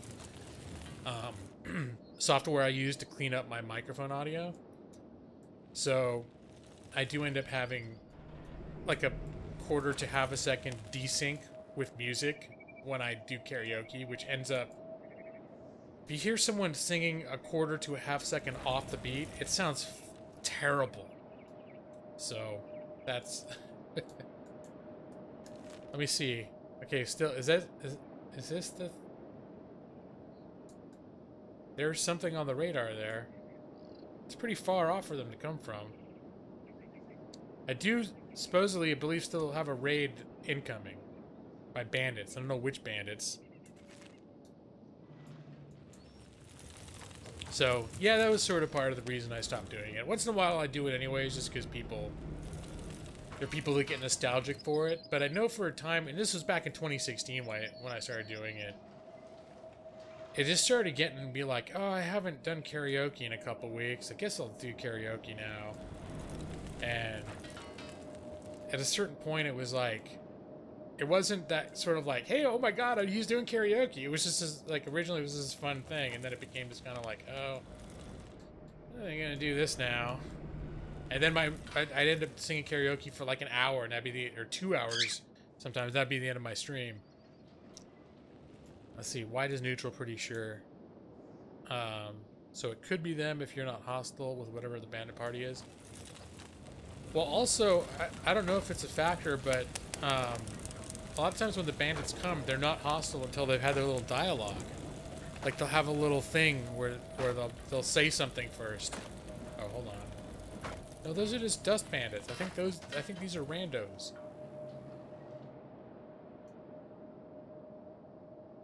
Okay, there's some guys. Who are these guys?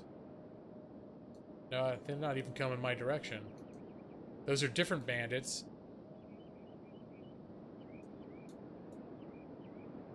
Let me see. Are these guys? These guys are tough enough that I'm not going to go out of my way to start a fight with them. They could possibly mess me up. Let me see. How are we doing up? How's our training? How's our training going? I think Lung Rot. It's time for Lung Rot to practice a little bit of combat.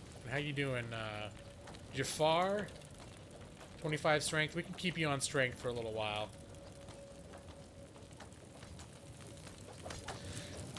But yeah, now that Now that you mentioned the mod that where they get strength from doing this work, that totally makes sense. I should add that mod. Even though that means everybody's just going to get super strong automatically. That's probably why the original designer didn't add that mod to it, because you already have enough of an incentive to have them do mining and stuff, but red ones there will also show red on the map. Yeah, these guys, maybe they didn't get close enough to me, or either they didn't get close enough to notice me, or they thought we didn't look like easy enough a target. I think we actually have more people than them, so now they probably decided it would be imprudent to attack us. But that was not the official raid. Because the official raids, when they come like scripted events. They don't just show up like random wanderers who happen to be going your direction. Alright, what are you doing? That's not a place for you to hang out. Nope.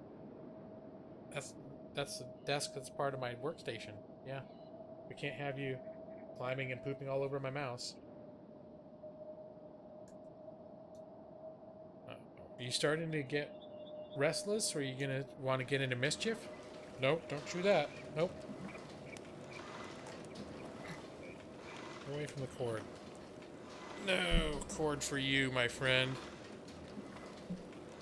Yep, it's an endless little game we play, me and my bird.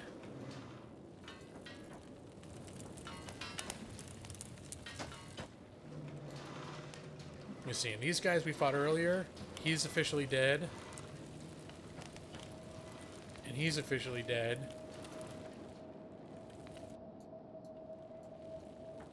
Let me see. Guess what? There's a, where's that machine?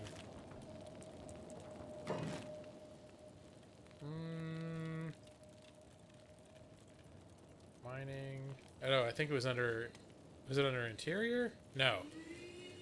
Oh, somebody's doing something out there with a blender or a food processor. I think I heard my wife home a little while ago. I'm going to stream a bit longer still, though. Because what if Joss comes back and I've stopped streaming? Joss will be so pissed off. Corpse furnace.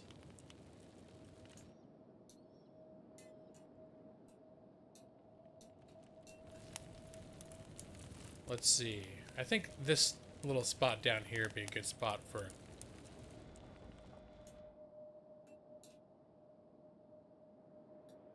This would be sort of out of the way spot for a corpse furnace, I think. Here, that's good.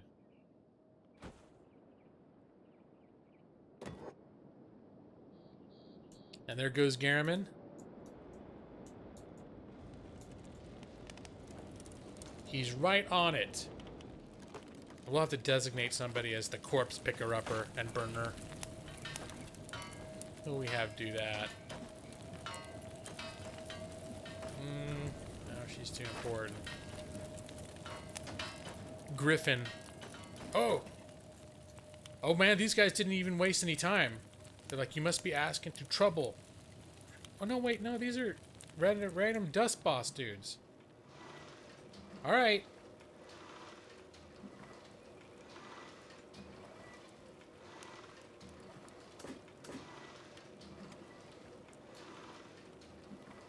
Come one, come all.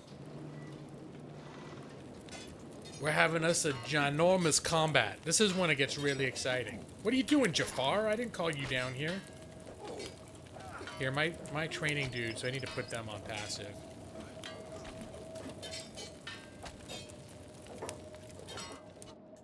What were you working on, Jafar? Jafar, you were just doing strength training. Whoops. Alright, let's get this. We'll do this. We'll do this. And you noobs, you need to be passive. You don't go running out. You guys don't know how to fight at all yet. Of course, now the rest of us are getting our asses handed to us down here.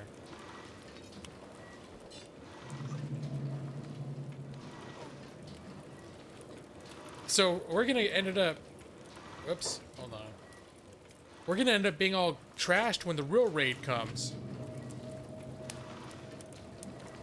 All those red numbers, the green numbers that you see are us hitting them, and the red numbers are them hitting us. There's Hugh.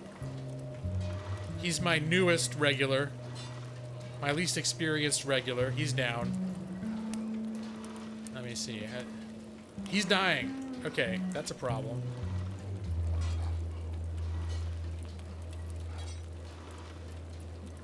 Okay. We got, here. Do some first aid. Stabilize. While everyone else is fighting. You do some first aid, keep that guy from dying. Then you can rejoin the fight. I think we're gonna win this battle, but I think we're gonna get a little beat up. Yep, everyone just going back to work. No, everyone, here. Everyone needs to heal themselves up. Jim Bad, do some first aid. Griffin, you got a little hurt, do that. Sand, everyone's should have their own bandages on them, so. Dark Jake has returned. Welcome back, man. Here. Oh, gosh. Jeez, I was going to say hi to Dark Jake. Talons of Justice. Chirp. Hi, Dark Jake. She's being... I think it's getting late enough in the day she's starting to get grumpy. when I put my hand down to get her off my knee, she was like... Oh, no medkit? Jim Bad. Lawhawk! Talons of Justice! Emperor 999 2001 has become a Lawhawk. Thank you for the subscription, Emperor. Let's see. I think, does Molly have a bunch of medkits? No. Oh, wait, she does. Hold on. Oh, Molly's got a... Oh, I forgot she had a bunch of crap in here. Alright. It's gonna be time to do a little inventory management. First, let's see. Who is it doesn't have the med kit? Jim Bad? Jim Bad's pretty beat up too, so we'll have... Whoops. We'll have Griffin patch you up. You know what, Jim Bad? Here. You just come up in here and get yourself a med kit.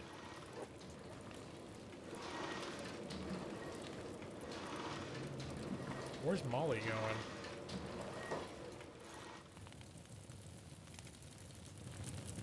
I think I got some med kits. Yeah, we got a bunch of spare med kits in here. Jim Bad, what are you doing with that? Oh wait, did he have one in his other? I keep cycling them out through multiple bags. All right, he did have a couple, but I like keeping his big bag as the one he is actually wearing, because that's where he does all his farming and stuff. You can have them carry multiple bags with stuff in them, but they can only access the stuff that's on that they're wearing.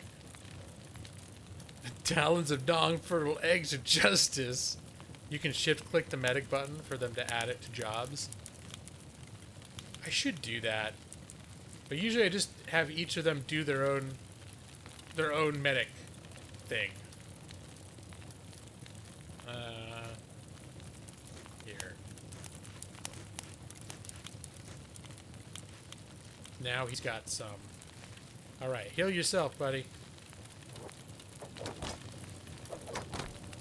And then after that, you go back to work. Everybody go back on passive.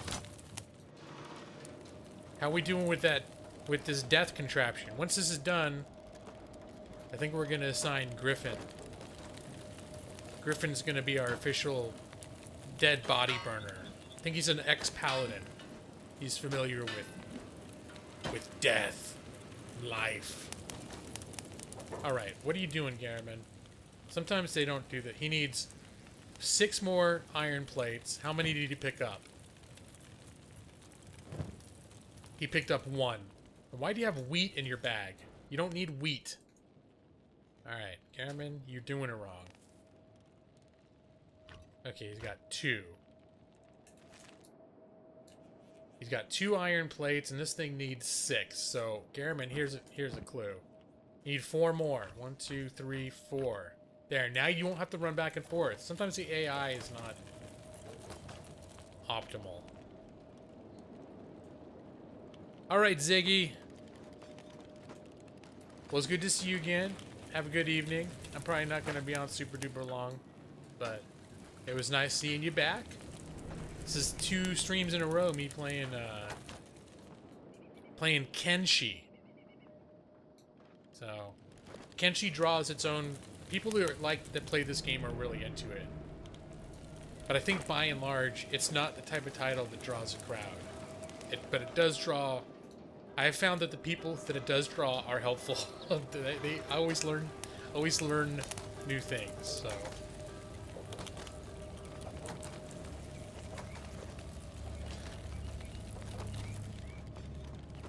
I think that wasn't even the official raid. Nope, there's still a raid supposedly coming.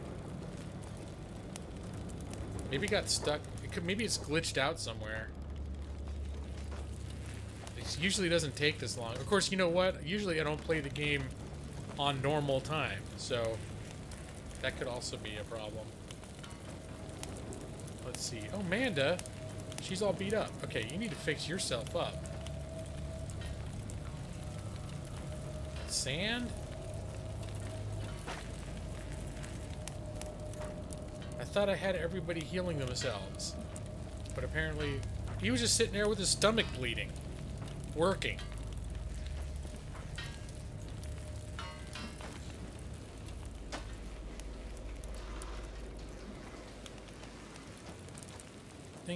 I get workers' comp claims against me for something like that.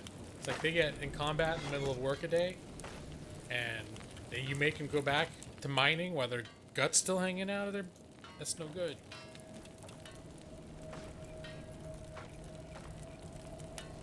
Now I'm having this ongoing problem that I didn't have in my old place with lighting. Because this room is very subject to how bright it is outside. And my old place where I streamed, the room, the lighting, the sun didn't directly hit my windows most of the time, and I also stream mostly at night too. But even during a day, it wouldn't have made that much of a difference. But now I noticed that like my cam looks totally different now. I think the sun is starting to set. The room has gotten a lot more dim. This time I offset it by having a brighter light shining directly on me, which is... Oh, that's working, but... I'm noticing I've got a nice, stupid-looking shine from the way the light's hitting my forehead, which is... doesn't look that greasy if I look in a mirror, but it looks... My character's hungry? Who?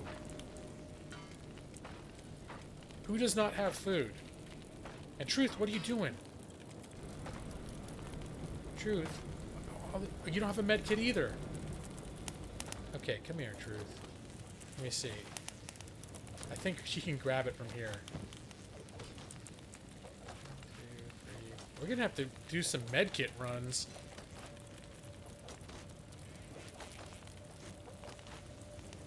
I like to have everybody with med kits, because you never know who's gonna go down during combat. Okay, character is hungry. I'm going to determine who that is in a second. But first, Truth, you got to patch yourself up. And Hugh, where's Hugh at? Okay, Griffin, go pick up Hugh. And put Hugh in our little infirmary area over here by the research station.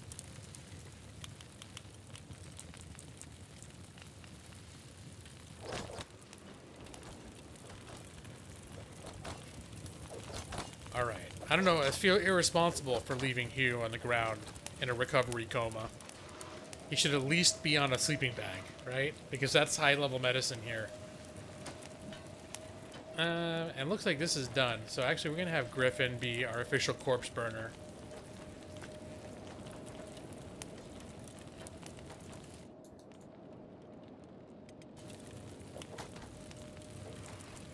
Alright, now he's, once he's done burning corpses, he's gonna... incinerating. He's gonna continue doing his mining. And let's see, was it one of our trainees maybe didn't have food? Who's hungry? And Jafar, why are you hurt, man?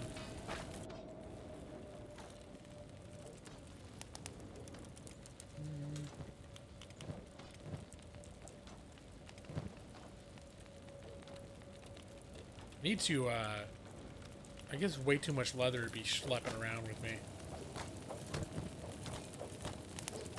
Here. For now, we'll just put it. And maybe we'll, since we forgot to sell this stuff, maybe we will craft it. And this is our, sort of our, put a little excess food in here.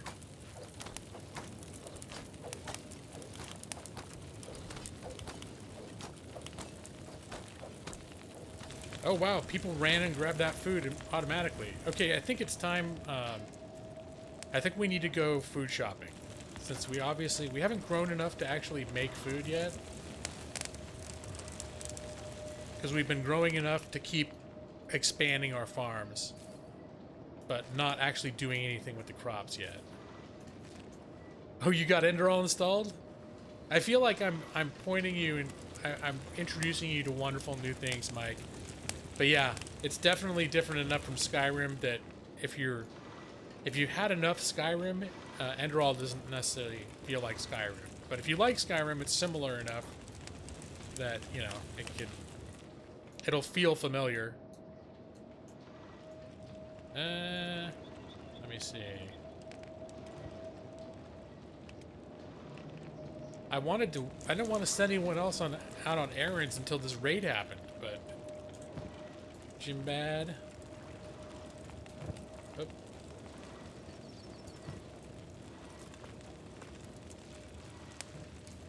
Here.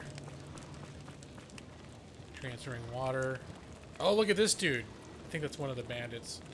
See, this is a guy that crucifying would be good for, because he's just, once he's done crawling around, he could be lots of trouble for us. You see his legs all dangling, broken behind him. Just curious. Oh yeah, he's gonna lose that. His left leg is totally destroyed. Luckily, it's not something you need to live. You won't be able to kick. Well, I guess there are worse things in the world.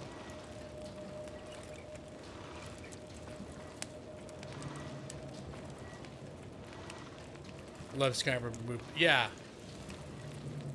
Luckily, there's enough content being added on by the modders. There's actually probably multiple games worth of very high quality modded content on Skyrim that I could still end up playing.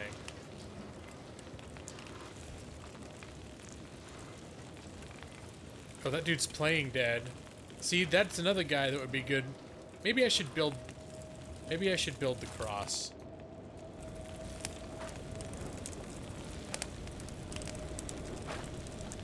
No, I'm not going to sweat it right now. But I think what I am going to do is it may be time to go on a food run. Molly is our official, like, person that leaves the camp.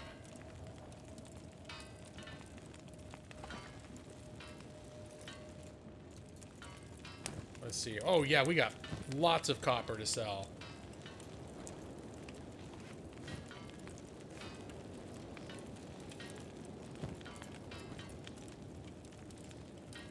Wait, what's going on? Oh, her job, I have her automated so that part of her job is to put the copper away. So each time I'm putting it into her bag, it's like, why is it disappearing? It's because she immediately puts it away, because that's part of her job right now. Okay, no, your job right now is not to put away copper. They have been producing food, but I've been putting the crop, you put your yield back into the crops to create a larger crop field, to upgrade the crop field. So I've been using it for that. And then I'm still actually going to need to build additional things in order to make food out of. Like this wheat we're going to make bread out of, but I need to make a silo to grind it into flour, and then I'm going to need an actual cooking station to bake it into bread. And hello, Nightmare. Yeah, it can be pretty relaxing. That's one of the reasons I've been kind of into it. But there is a lot to do. So here we see. Here, one more. We can squeeze one more on there. All right, Molly. Here, you get down. Oh, it's almost. Can she get down there in time to sell? I should be able to sell to the barkeeps in any event. Oh, she's pretty laid down. Now she's going to be gaining strength for doing this. Hopefully no one tries to attack her. We got her, like, just stuffed to the gills with iron or the copper ore. But that reminds me that I should look into building those things. So, food. I'm going to need a grain silo. Okay, it's not cooperating. Grain silo? Yes, check.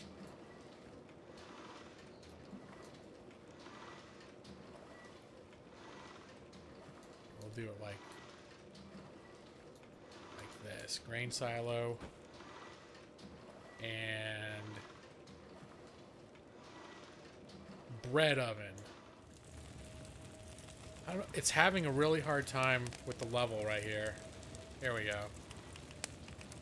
I'll have these right next to each other. And confirm that. And then Garriman will start working on that. It's like a well-oiled machine here. He's on it. We got Griffin as the bandits are slowly dying of their wounds. Griffin is picking them up and throwing them in the incinerator. If I build some crosses, I could assign someone to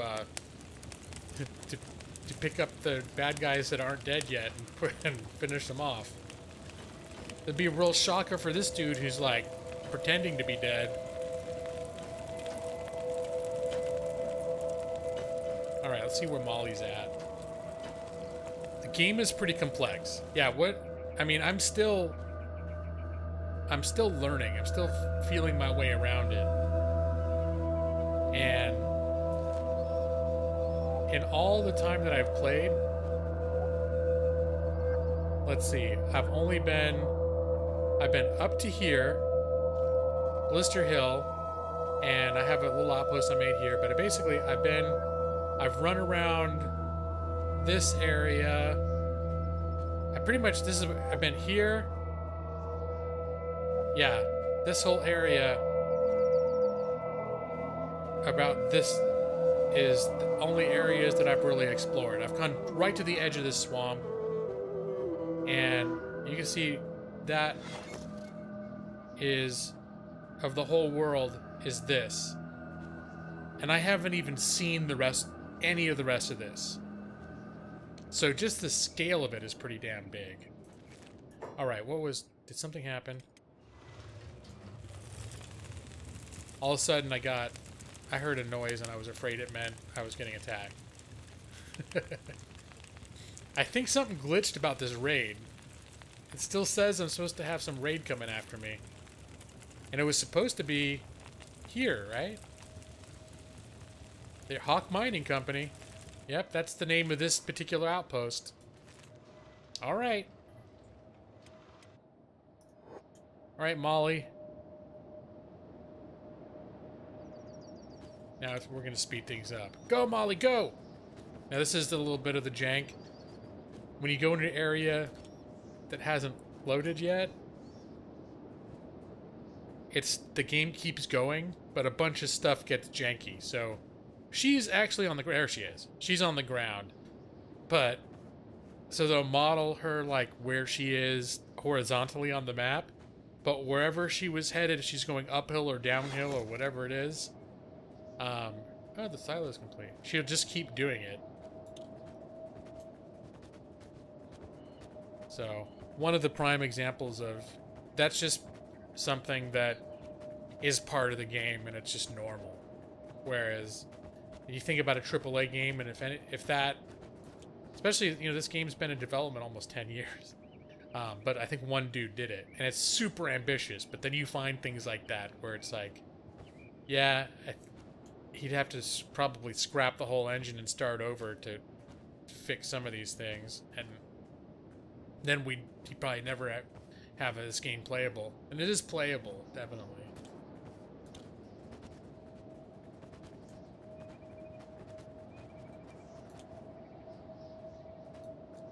A man without enemies is a victim who bends to others.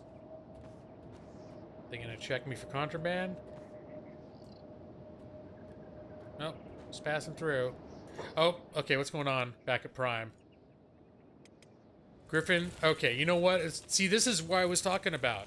Why you would want to crucify someone is they fall down and then they're recovering, and then at a certain point, if they don't die, they recover enough, they might pop back up and like stab you. So, let's do this, guys. Here, everybody come join in.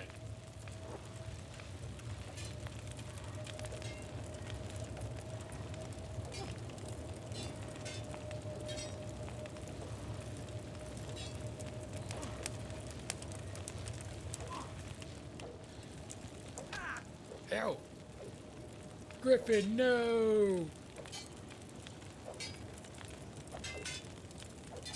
You don't have any of that happen where you load when you enter a loading area, your guy floats? That hasn't happened to you? Maybe that's just my hardware.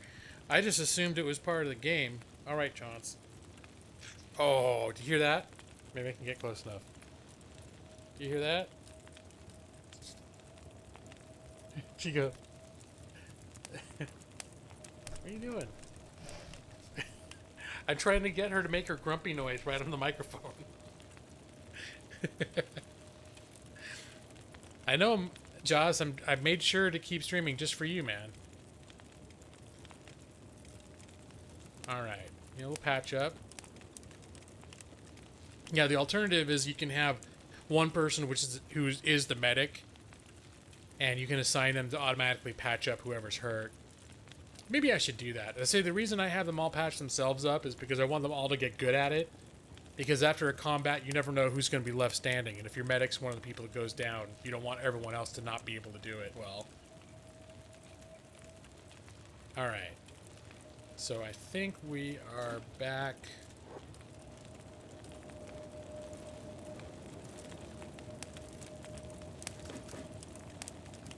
Everybody back to work. So let's see, that person's dying now. Recovery coma, that person's gonna get up. Dying. Dying. You should build a crucifix.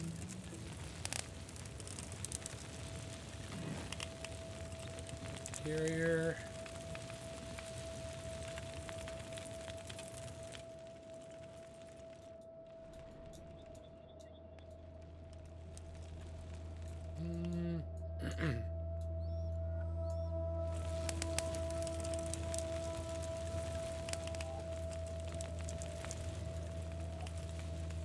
Here, we'll put it back. We'll put it back here.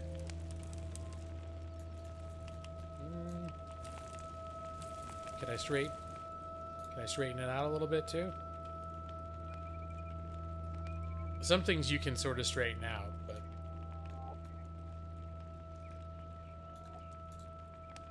here, we'll put 3 of them up here. Okay, go do it, Garamond.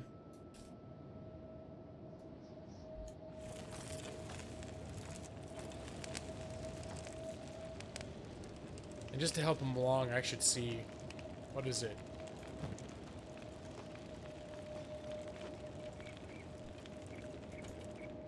He'll need 6 building materials and 9 iron plates.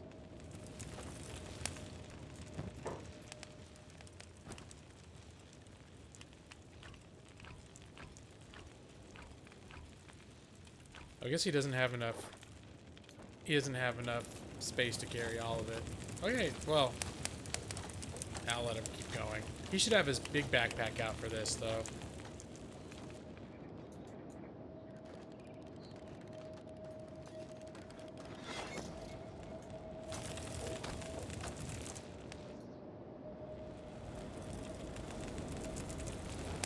And let's see, how's Molly doing? Just standing around. It's not 2 in the morning.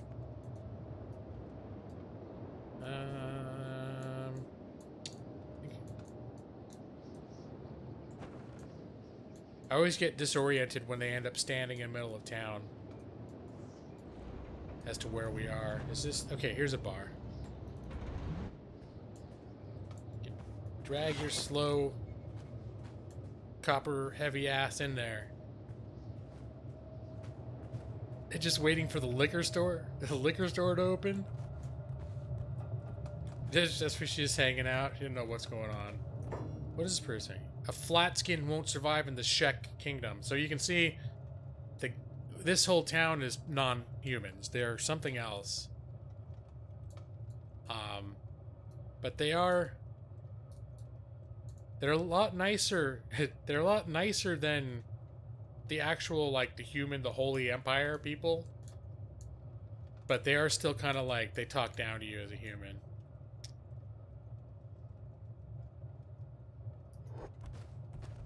Oh, here we go. Maybe I can get her to grab out. Hey, you hear that? What are you doing? He's so pissed off. Come on.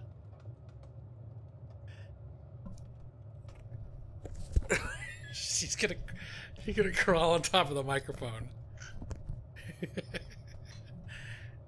All right, come here. It's gonna be time for you to go in your cage soon. It's getting dark and you're getting crabby.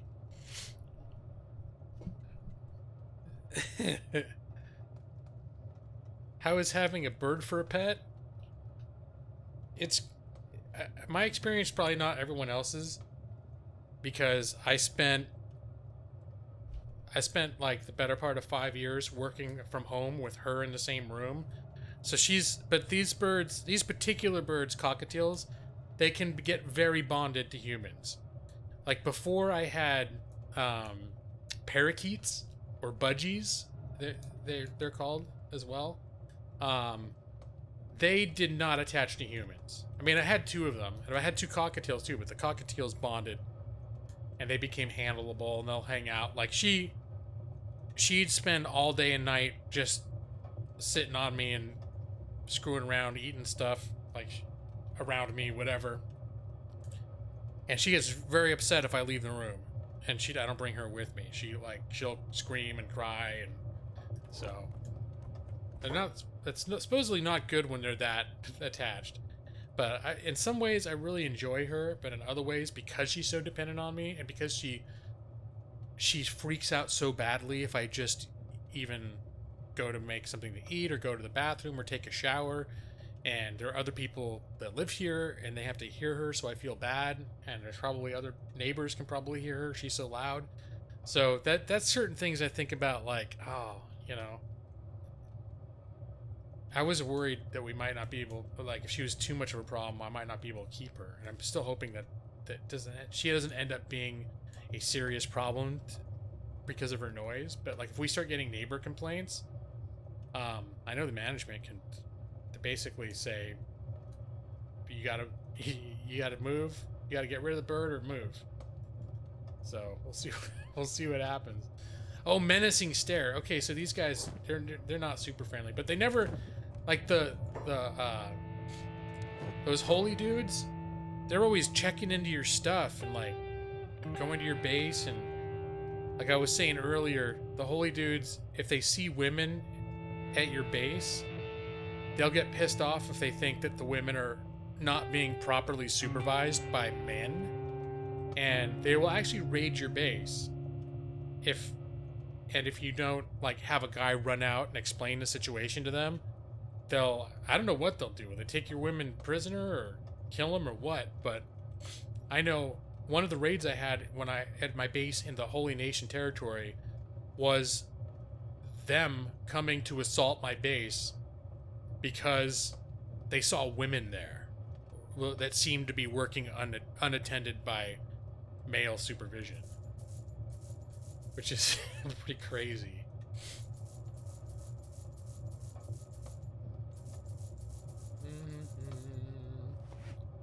I don't think this guy's gonna have enough money to buy all my my copper. Nope, he's not. Okay, we're gonna have to go to the other. I think between between the two bars that are open. They're the only two places open in town at night. But I think between the two of them, we should be able to unload all of our product. Oh yeah, they can get super attached. And in fact, that's what, like, I know we have friends of friends that heard, like, somebody was telling them about how attached she was to me, and these were, like, bird people that I think breed birds, and they're like, oh no, that's really bad for her to be that attached to a person. It's not good for her. Like, it's gonna result in she'll have, like, legit emotional issues because she's too attached to me in a way that is gonna be distressing to her because I can't be with her all the time. So she'll become legitimately, like, stressed out and have anxiety. They have like all the kind of people emotions, anxiety and depression and all the other stuff can happen. Hey Chauncey, my leg's falling asleep. You know what I think is gonna happen now? I think it's time for Chauncey to go back in her cage. Yeah, you're starting to get really crabby. You're starting to get really crabby and real fussy. Yeah, it's been a delight having you, but occasionally, thank you, darling. But now that it's dark like this, I think it's night time. Yeah, it's night.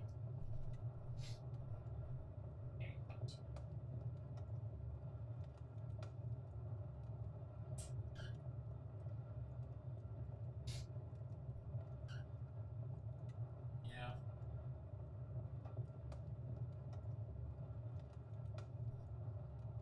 Yeah, you've been very well behaved for the most part.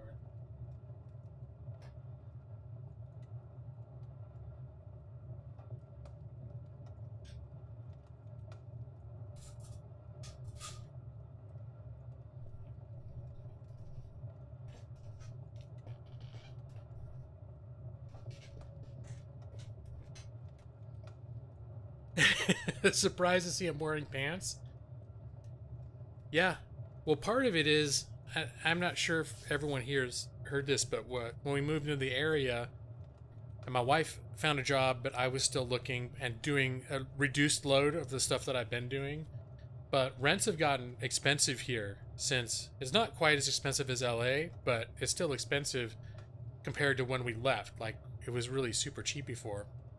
And it just so happened that my wife's brother, my brother-in-law, had also just started a job out in the same, like, 10 minutes from here. Excuse me.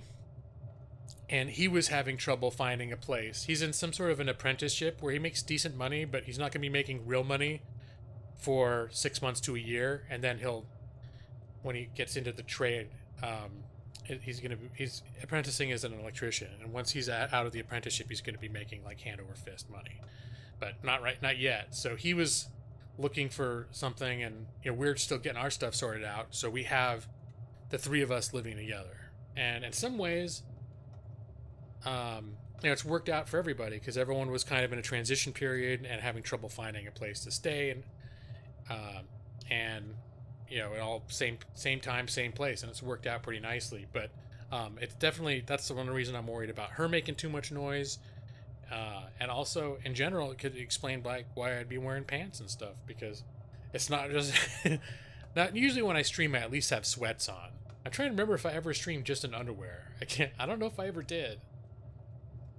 I'm sure I've recorded Let's Play episodes in underwear and like my boxers. Let me see. What is this person talking to me about? Latskin, Tin Man, Outcast. I don't care who you are. I don't care what you look like. This is a fresh start. I need work, outsider. Are you hiring? Oh no. Who's this? Nope. Because okay, this is gonna sound awful, but the reason is if I bring him into my crew, and then wherever traveling around where those bigot holy warriors are, they're gonna give me a lot of crap. They're probably gonna attack us for having this guy with us. So, and also I did say we were done hiring.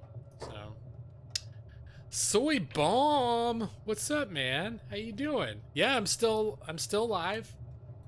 We've come out the other side of our move. We're still getting everything sorted out. So, Like I'm starting a new long-term. I've been looking for work. I started a new long-term temp job that's gonna start. It was actually supposed to start today, but apparently, and it's as an attorney, which is cool, and it pays like it's pretty for a temp job. It's pretty solid. Apparently, it can last. They made it sound like it could last as long as I need it to, but they said it's the kind of work that, you know, it's not intended to be like career work. It's just something to do, and they've been talking. And then they're also gonna try to help place me in a permanent job somewhere. So their plan is have me work here, so I can have a job while they help me look for other stuff, and I continue looking on my own as well. But that means everything's still up in the air. That's why I don't have a regular stream schedule. And once I get working, I don't know what kind of overtime, all that stuff. So we'll see what happens. The merchandise, that was one of my big jokes, because we moved in the middle of December, and I was saying if by New Year's Eve, if by the start of the new year, if I had 1,000 sponsorships / memberships, I guess that's what they call. I still call them sponsorships. If I have 1,000 sponsorships as the turn of the new year, then we could consider this my job, and I wouldn't have to do a new job search. We came really close, but unfortunately we fell short by about 989. Yeah, it was 989 short. So no, we were right there. But it wasn't enough, and, you know, I'm a real stickler for numbers, so I know it was close. I think I got up to 11. I think at this point I'm back down to 10. But, you know. Okay, I think I clicked on the wrong person is what happened. That's not the barkeeper. That's how I ended up talking to that person. Here. You can buy the rest of my copper. Hopefully. I think this person's not going to have enough to buy all my copper.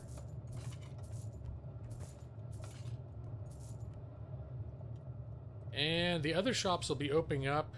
I just have one left. That's not worth sticking around. Oh, wait. Nah, that's not worth sticking around for. Okay, so Molly, you go back home. And you can go back to mining your copper once you get there. Or you could maybe even bring more back. We've got plenty to sell, and by the time she gets back here, other shops will probably be open. Get back to base. Make sure everything is going smoothly here. And we let it load a little bit.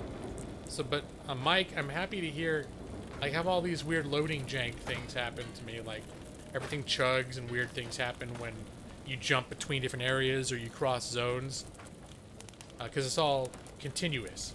And apparently Mike doesn't have those problems on his super beefy computer. I'd say my gaming rig is what you would consider a decent mid-size or mid-range gaming machine. The crops look like they're almost done. Not quite. Let's see, crucifixes, are they all done? I think we were gonna have Griffin. Should we have Griffin? He's our ex paladin.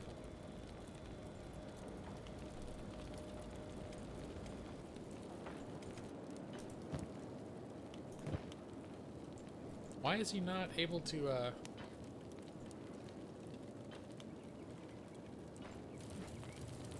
Griffin? Why can't you heal yourself, buddy?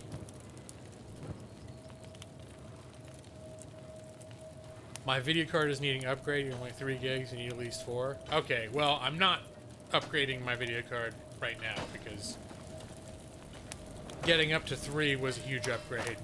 And I just bought it like, well, it's 2 years ago now, but I can't, it was $200. And I can't afford it. Can't justify the expense, I guess, is how you would say it. How come he's not...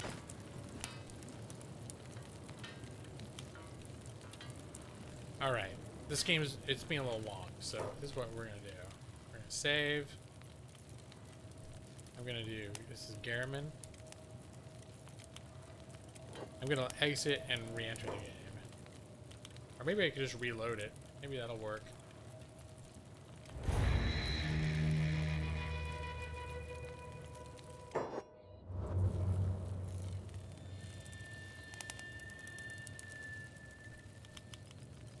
But yeah, I mean, that's a, when I got this card came in a 3 and 6 gigabyte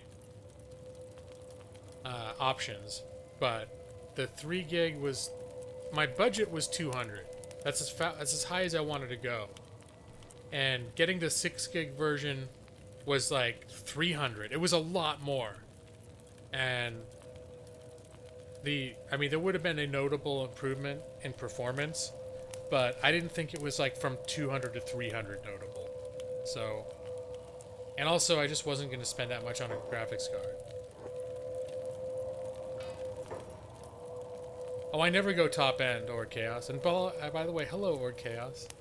I never go top end. I mean, that's one of the things.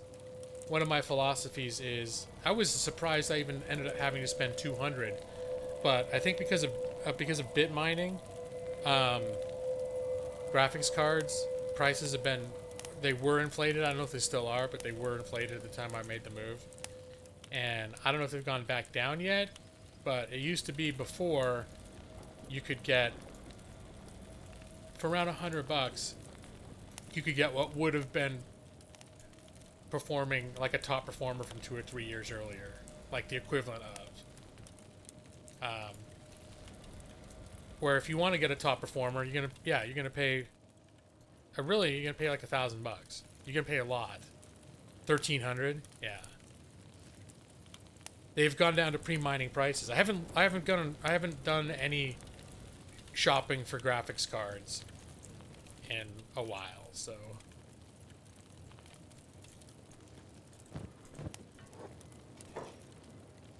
all right, so why can he not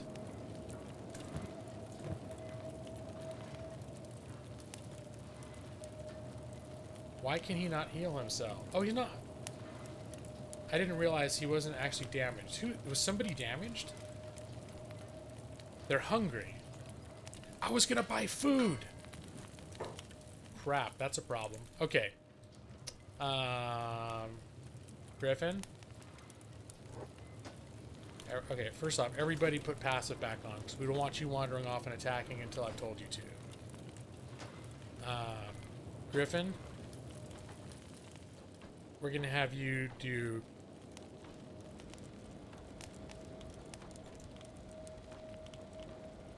Yeah? No?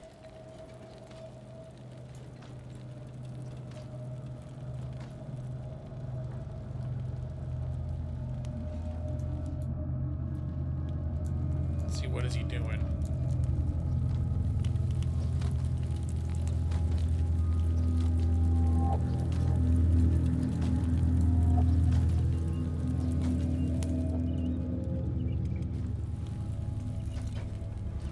But there's these guys over here. Here, pick him up.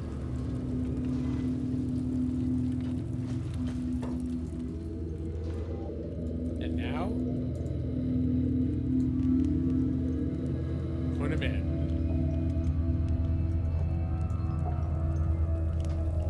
Maybe it's conflicting with the incinerator, because it's not adding.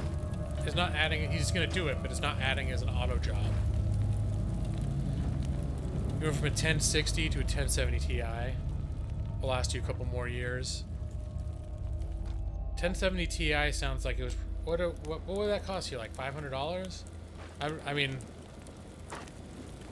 I guess it's relative. I mean, you're still getting some bang for your buck by paying that much more without, you're not paying $1,500, but. Like, my whole PC, when I built it, was $800. So, that's why I like to keep... Like, I can still play pretty much any game that releases. And I can mostly play it where it's playable and it's not janky. Sometimes it's more janky when I stream because that puts a whole new demands on. You have a 950 and you need at least 1060 to get any real price performance difference for your money. I was looking at the 950 Ti originally when I built my PC in 2013. Or no, it's the 650 Ti, which would have been in the same line. And I think it was just at the time that I bought, I probably looked at 950s, but the 1060 3 gig was not that much more. It might have been like 20 bucks more. That's why I would have gone for it. 1070 is 400-ish. The 1660 is around the performance of the 1070 or 660 Ti. Okay. You got it for 450. You just got a windfall at the time. Now you're broke. Oh no, man. Well, I'm sorry to hear that, but yeah, I mean, to me, I always look at there as being kind of like a curve. Hold on a sec. I just realized I've got people that are hungry, and I have not been addressing the food issue. Molly, I went and sold a bunch of stuff, but then I didn't buy any food. Molly, load up.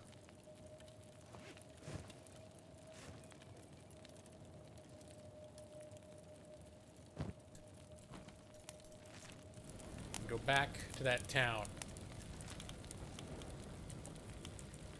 Where was it? We're going back to Squin.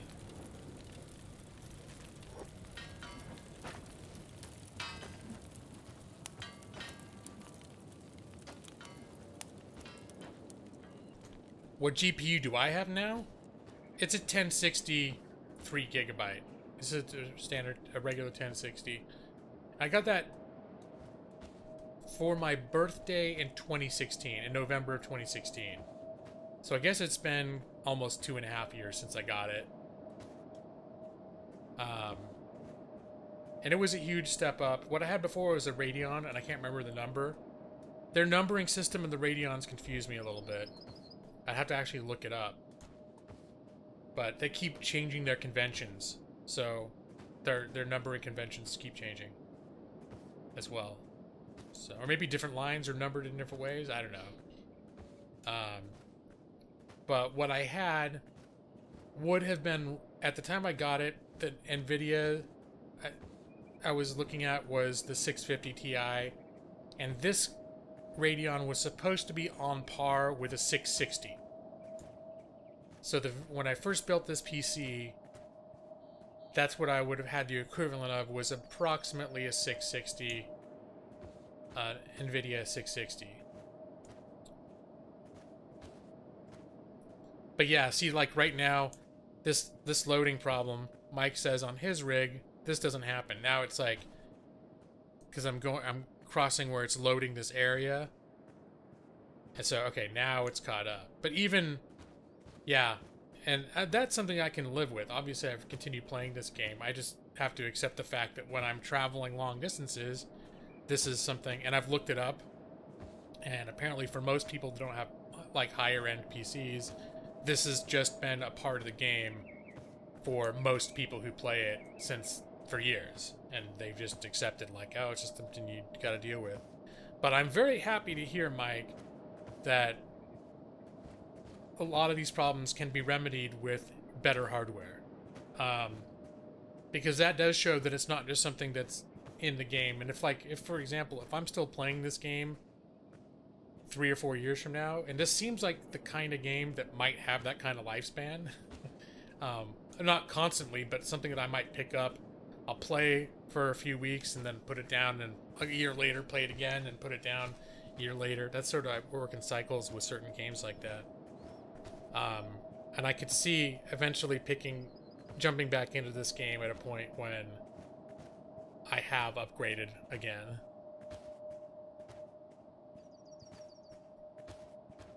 Yeah, or Chaos, I like my card. I'm happy with my card. I know there are a lot of much better cards out there, but just the fact that I can play this game in a playable, somewhat playable manner. I mean, it's for the most part working. I think the level of jank I'm experiencing is very common to the level of jank a lot of the players deal with this game.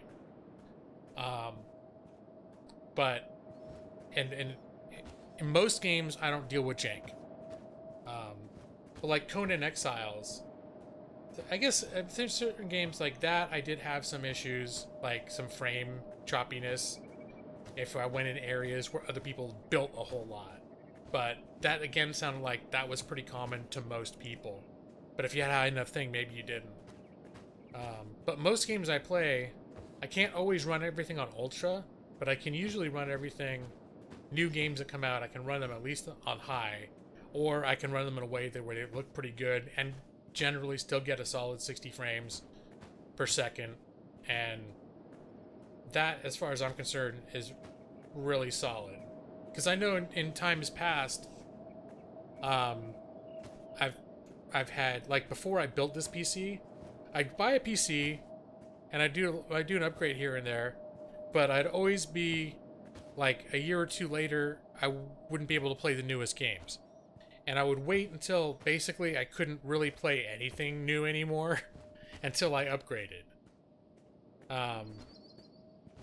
Because the fact of the matter is that there are so many older games that I haven't played that, you know, my philosophy on this. Even if my PC can't play all the newest, most intensive games, there's still so many games that I haven't played that it could play, that I just couldn't justify spending a ton of money to upgrade. But when I built this computer, I was very conscious of future-proofing it to some degree, so I got like a motherboard that at the time I only had 8 gigs of RAM, and that's all I needed, and that was fine 5 years ago, but it's upgradable to 32. So right now I'm operating at 16. Smuggling check, remove your gear. Okay. You may pass. Good deal.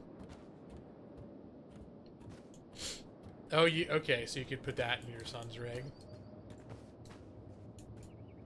Usually I've only upgraded video cards when old video cards have died. In fact, that's usually what sort of caused me to upgrade, is when a PC gets to a point where it's just starting to not work. I can't recall ever having a PC that was working, that was fully functional, and me just buying a new one. I've upgraded parts inside, but let me see. I'm here to trade. Do I have room?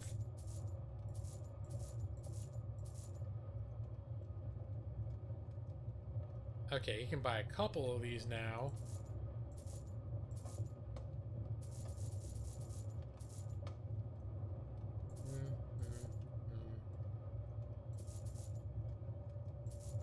Okay.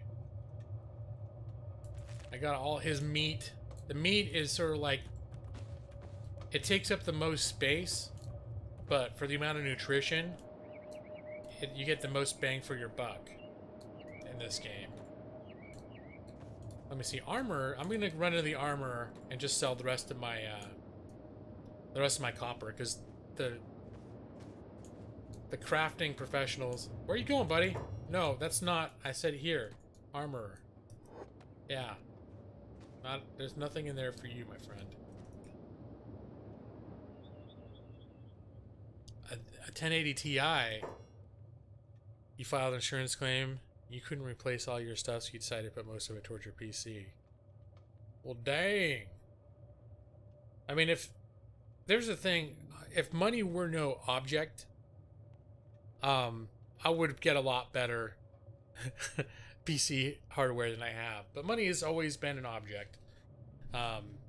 Ironically, it's funny, it's now that I've moved here, it's starting to look like I'm gonna start, because I've never really made what you would consider lawyer money, and it's starting to look like now I'm poised to do that. I'm not doing it yet. It's not happening yet, but it looks like I'm maybe taking the right steps to get there in the near future. So, well, the temp job's going to be making good money. I just don't know how much of a long-term, it's not like I've arrived type of thing. But, so who knows, maybe if I'm making tons of money, then it won't be that big a difference if I think about, oh, I'm got a $500 video card, no problem, $800, whatever. But those numbers seem very significant to me right now. In terms of the cost benefit analysis that I constantly run through when I go through expenses like that. Let's see. Your processor is getting dated, but it's fine. Yeah, my processor is an i5 40 something something something, which was the second best i5 processor back in 2013. And it's still a pretty solid performer, but it possibly is part of the bottleneck. Could be a bottleneck now compared to my graphics card. Excuse me. Okay, yeah, you're pretty good with that setup, Mike. 6-year, 3rd gen i5. I think mine was a 4th gen. And a 4th gen was like, someone was giving me advice that built computers for a living, and he's like, get the 4th gen. That'll help. Like, just get the most current gen you can afford, and go from there. James, pay your student loan. Yeah, exactly. And I've got so much student loan debt. I got over $250,000. So there's an example of something that, you know, even if I make good lawyer money, I could use it to pay for something that I already have. Use it to pay for the thing that I'm using to get the money to pay for the thing. i7 5960 overclock. Gee, for 5 years? That's nice, man. Yeah, I would imagine you did a little bit of future proofing there with that purchase. 3DFX Voodoo 3? I forget which one I had, but I had one. It was a 16 megabyte onboard memory. Voodoo, I think it's Voodoo 3DFX. Or maybe it wasn't that fancy. Maybe it was a lesser model. The one I bought was like $75, but it was around, I got it in 1999, and I got it specifically, or 2000. I got it because I bought Ultima 9, and Ultima 9 would not run well. And I think right on the box it was like, powered by 3DFX, whatever. There was something very specific to Ultima 9 suggesting you need a graphics card. And that was like a recommended graphics card. So I went out and bought it. And it still ran like crap. And so I never played it. Well, I ended up like 10 years later, I downloaded it again on a more powerful machine and got a lot more into it. But it turned out that game was just jank as hell and broken in a million different ways. Federal, yeah, James. Well, I have a private, and it's complicated, but most of it's federal. Yeah. 90% of my student loans are federal student loans. I think I've got about 10% that was for, they didn't have federal graduate loans when I started, so the first loan I took out had to be a private student loan. But the vast majority of my loans, of the quarter, it's like around 300,000, over 300,000 now. Most of it is the federal loans. Let's see. Glide games ran like crap on OpenGL. You doing repay? What? What I'm doing with my student loans is complicated. I've been working on the private loan because they don't allow you to enroll in any sort of repayment program. And the amount that they want for the private loan over the past several years has been enough that I can't afford to donate another 15%, or not donate, but I couldn't afford another 15% of my income on top of that to get into a pay-as-you-go program. So I've been in a recurrent state of deferment on the vast majority of my student loans for 10 years. Repay, I'm not familiar with what repay is. Unless it's an abbreviation from one of the standard the pay-as-you-go.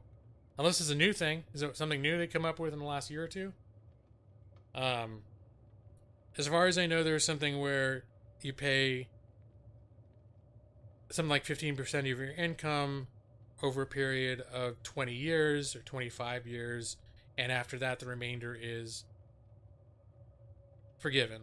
If you can find a public sector or public interest job, government job, you can get a better deal that will forgive the loan sooner.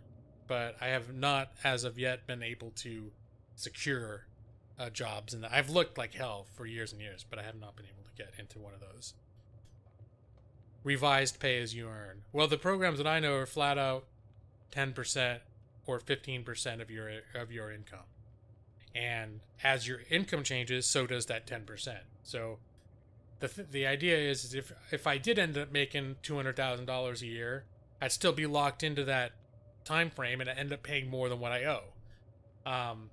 But if I was continuously making, after interest, if I pay back as much as I owe over however long it takes to do it, I probably, if I was a standard loan term, I probably end up paying upwards of $1 million. I don't know. That's just how it feels. It would be. Revised pay as you earn. Okay, I haven't heard of revised pay as you earn. I've heard pay as you earn, but I have not looked at revised. Sadly, not so funny how far you have to go into debt to get a good education, barely eke out a minimum wage while you're paying back the loans. Yeah, I know a lot of people who are in that situation. A lot of law students but other people in general. And the sad thing is a lot of people, they go back into school and they get more debt because they can't find a job. So they think, oh, well, that's how I went to law school. I was working, but I couldn't find what I consider to be a really good job.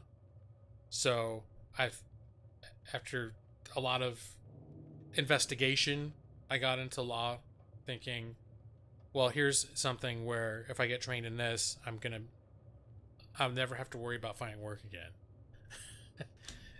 Which it wasn't the case, and not just for me, for essentially almost everyone that I graduated with, and for many years, people coming out of law school were just not finding good work. So you'll be in public service? Okay. Oh, Ethan, how you doing, man? Good to see you. Your game just released a 2.7 gig patch, and the service can't handle more than... Oh! 1 Mbps. Wow, that's great. Okay, here. 45 seconds of gameplay.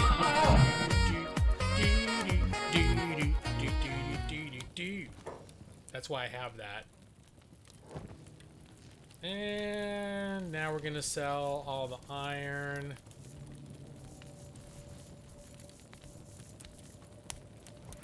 And I think we got more iron in our other bag. Indeed we do, but this guy, the armor trader, had like 30 grand worth of money on him, so...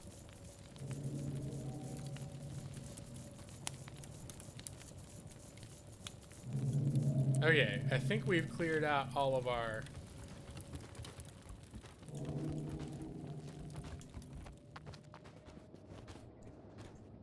Now we gotta go to the other...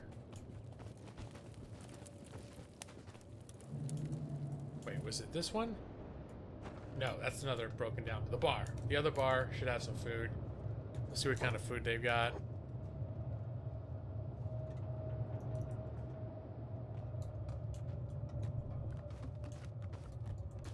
I'm back. Okay, we got...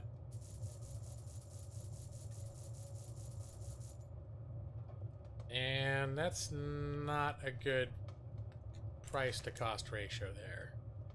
Alright, let's bring this back to town.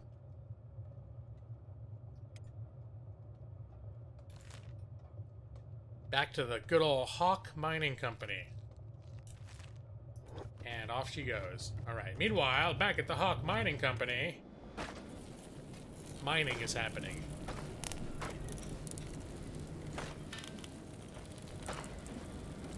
Let's see, maybe we got enough stuff to cook with here.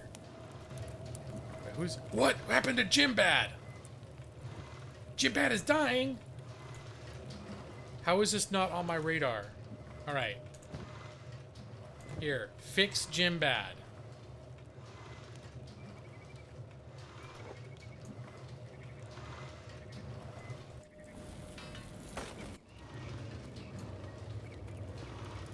I was like, how come... Looks like he was in the middle of harvesting crops and something got him. There's probably one of those damn bandits that was... Like the dude that was crawling along.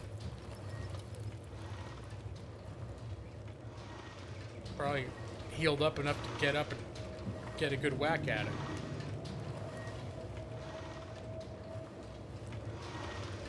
Alright, come on, Jim Bad.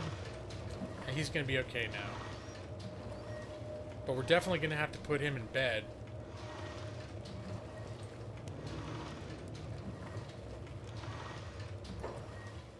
Alright, pick him up.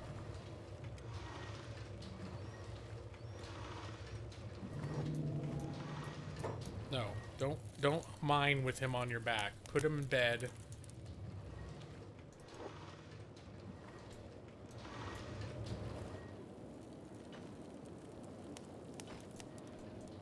And you know what? You should do some farming.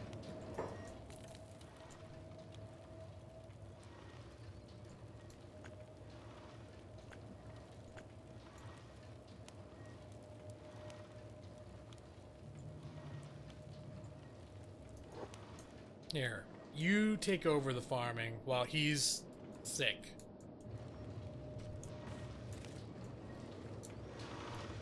It's sort of hard to describe this game. It's like an open world RPG, RTS, survival, crafting. It's not exactly fantasy, but it's not the real world, and there's like other races of alien-ish type creatures, and I think it's supposed to be post-apocalyptic. Hey, there's Molly. It's a little bit like RimWorld, if you ever played that, where you, like, I built this base up and I have everyone assigned to different tasks.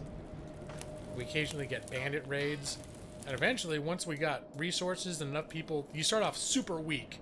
Like, you're not anyone. There's no story to speak of in the game aside from the story of the world around you and the different races and things like that. Okay. The first and foremost, everyone was starting to starve, so let's get Molly. I sent Molly out to do a food run. And this is our food thing here. Alright, Molly. Dump it out. I bet a bunch of people are going to run in here and grab food now that we've replenished the stocks. But I think we're going to have to send her out to get more food, because we've been tearing through that stuff. Let's see.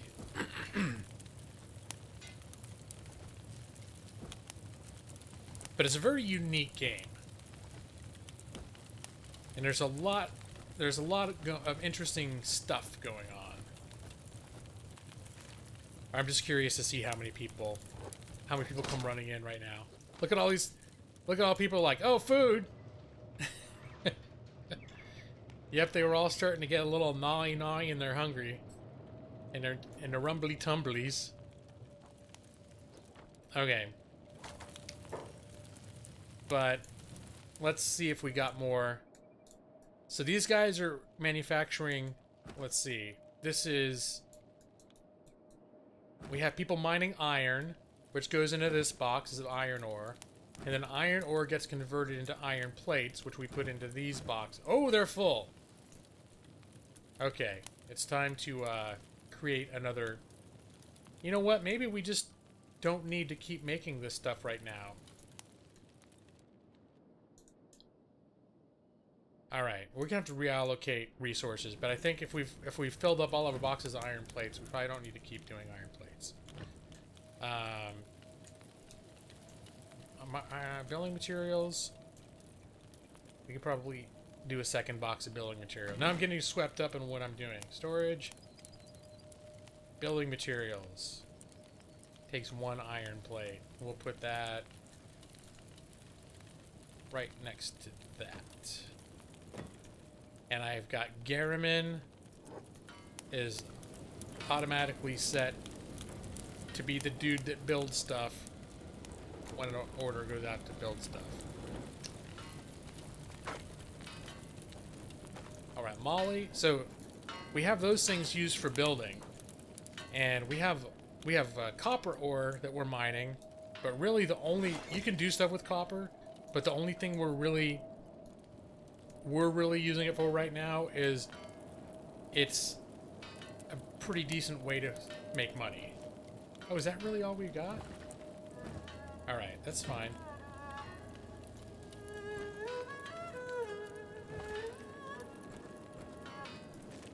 And Kenshi is obviously like an Asian type theme, and there's some Asian, like ninja type stuff happening, but the game is not overtly like, oh, it's Japan or whatever.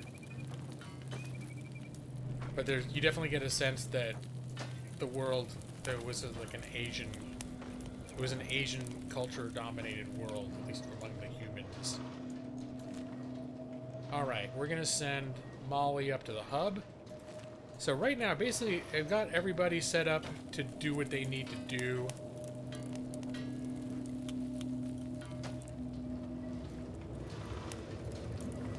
Got the farming taken care of. So we're just going to follow the adventures of Molly as she makes her way across the world and through various loading screen misadventures. Yep. There's a little bit of... For me, there's a little bit of jank.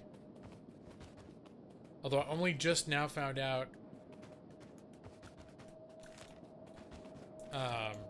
only just tonight found out from someone with a much beefier system than I do that a lot of the jank that I'm encountering is not a necessary part of the game if you have the right... if you have high-end hardware. Which I don't. I have moderate mid-range hardware.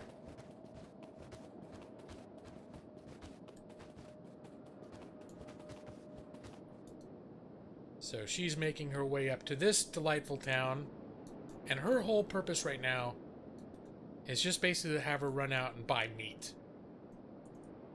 That's her job. Well, your jank, but you see my jank kicks in about once every 500 yards. So you probably would have noticed it, Mike. But if you find out more, let me know, because it's definitely, I'm curious.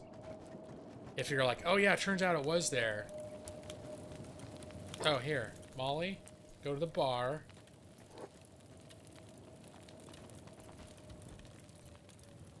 And, buy some food. Not a lot of food there. But you can buy this ore from me. Let's see. Well, this food... Okay, she's got enough. We got enough money right now. We can buy some of the more expensive food. We have the farm thing going enough now that we should be able to set up a production line that we'll be able to generate our own food, but we're just not quite there yet.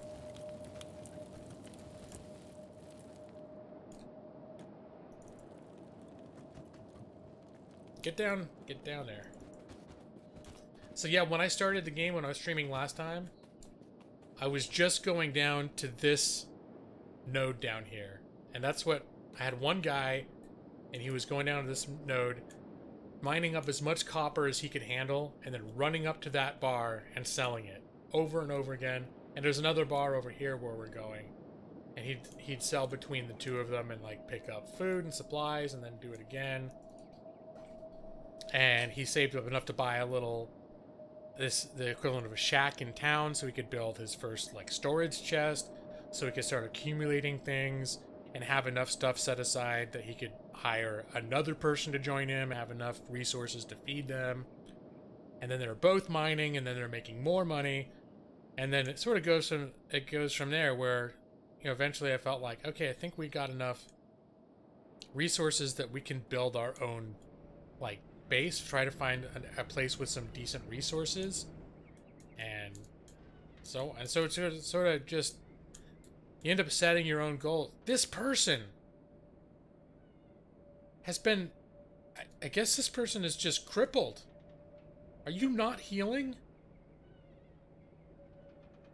Okay, this person's still open for business. This is the bartender. And I don't know if this person keeps getting hurt again, but every time I've been in here, this person's been messed up. But hey, let's trade.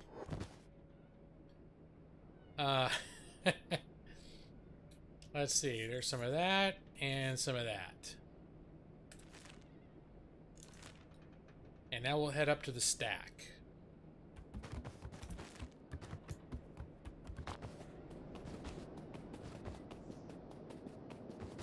Oh, and I'll show you my, we're right by my first base. So I can show you that. So the first base was, you can't build stuff too close to something else. So for example, if I try to build a house and, oops, that's not rendering right. So you can see green means I can build, but once you start getting back here, like where we were mining before, it's blue. And it says you can't build that close to another town. So the radius of that town over here, and this might even be part of it too, but I know that big settlement, there's a huge radius around it that you can't build. And so even though every time bad guys came when we were mining, we could run up to the town, I thought, well, these guys are they have some pretty formidable guards in here. So if we could find a place to build next to basically a storage container for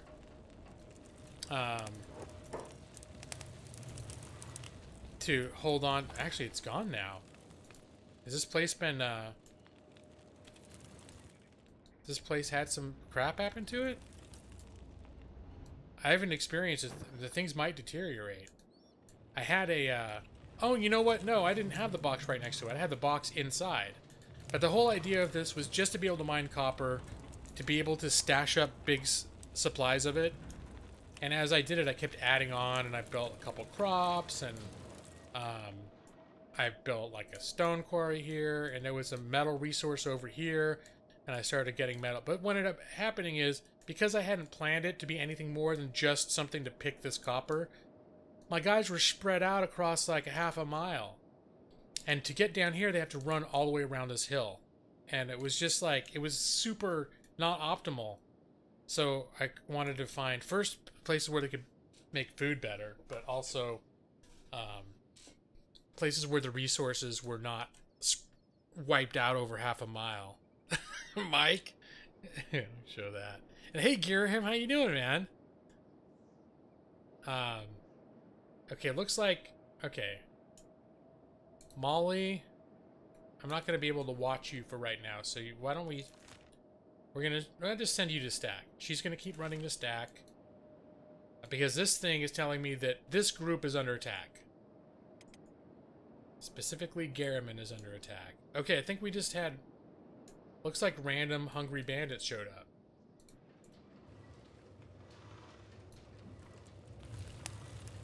Oh, there they are. Is that, we were supposed to get a raid, which is usually like a scripted event, but I feel like, oh, that was gonna be the Black Dragon Ninjas. They're badass. We'll have to run when they come. But something bugged out with this raid. It hasn't happened. Hey, Caw! You're him. I've been pretty good. Moved. Been busy as hell. Working. Looking for work. Looking for a new job. It's been... Life has been good, but kind of crazy and upside down. But things are going good. I'm supposed to be starting a long-term temp project that pays pretty well starting next week, so I'm happy about that. Let me see. Let me get... Okay, Jimbad is still healing. Let's get everyone else except for Jimbad ready to fight. Except for the noobs. We're going to keep the noobs. Well, actually, let's check the noobs out. Let's see how they're doing. These are our new trainees, and they are...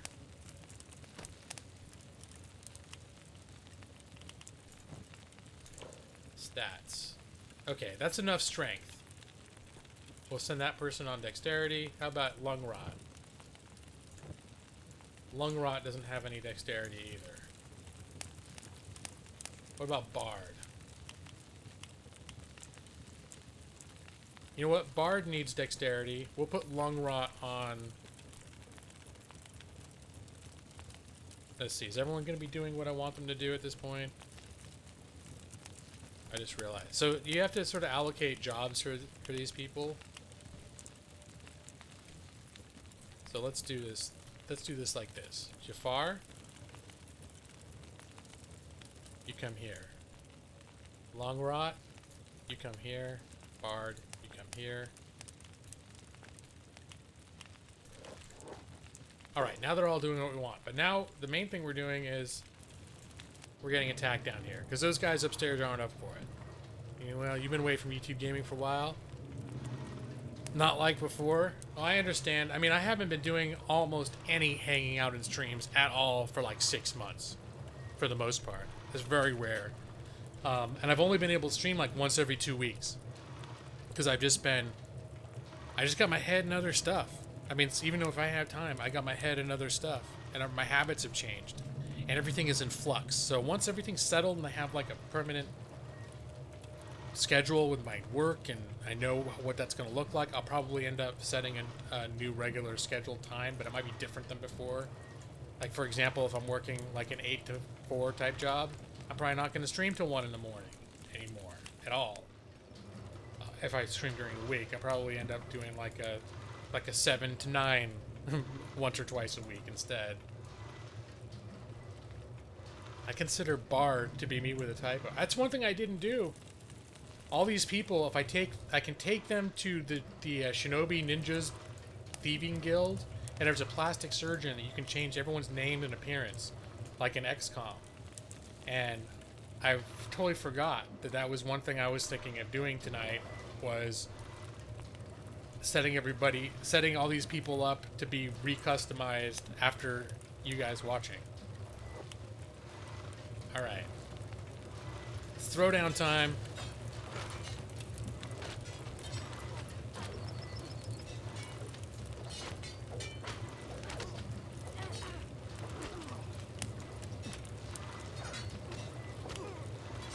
This is the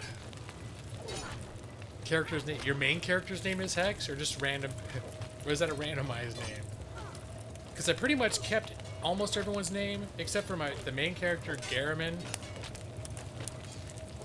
who is that's a name I use for a lot of my characters in the Gaming Lawyer channel. It's a fantasy bastardization of Gaiman. And then Manda, I put in games a lot of times on my own because that's my wife. It's my wife's name. So I'll bring, where I can name people a lot of times, the first one that I recruit, I'll make into Amanda. Been streamed in a while. Oh crap! Okay, hold on. Alright, I'm gonna pause the game. You gonna hang out with Dark Jake? 5 minutes and you have to... Yeah, no, I totally understand here. Yeah. Like I said, I've almost not hung out at all in anyone else's streams, so I definitely understand how that goes, and yeah, I understand how that goes, so don't, I hope you're not worried you're gonna come back in and be, and like me or another streamer gonna be like, that son of a bitch, he turned his back on us. It's totally, even if it's been a while, I'm happy to see you again. Nice to see a familiar face. There's a name that it was created with, you didn't see, you could create when you first start, and every time you recruit a new person, you have the option to customize and rename them right at the point that you recruit them. And then there are plastic surgeons you can take them to do it again. This came from 2003. No, it began development by a single dude in 2011? But, yeah, extremely indie.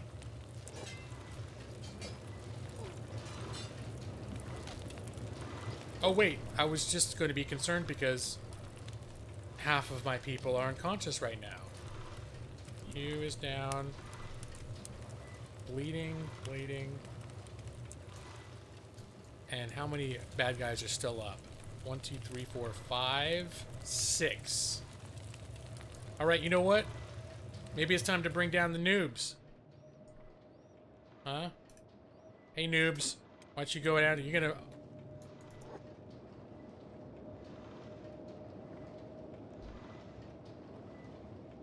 It's... Oh, God. He looks awful.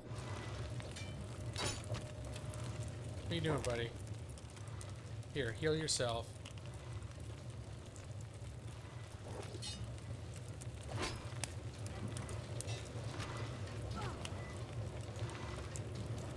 I forgot about our noobs. They're not good fighters, but there are at least a few more bodies we can throw in here.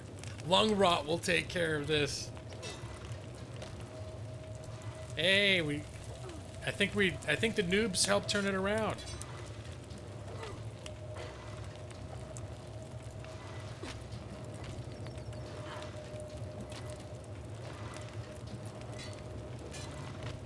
Yep, I think we got this one under control.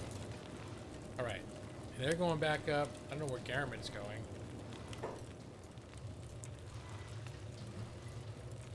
Alright, noobs. You can do a little first aid on yourselves. And then you get back to your assigned training positions upstairs. Garriman, I don't even know what you're doing, buddy. Here, everyone work on yourselves.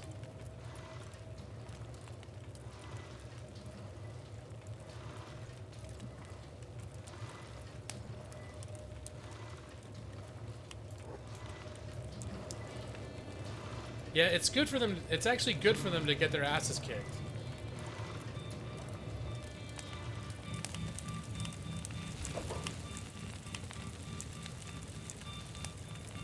Okay, Garriman. He can still heal people. Someone's got to heal. Oh, Amanda? No, we'll have Garriman heal you.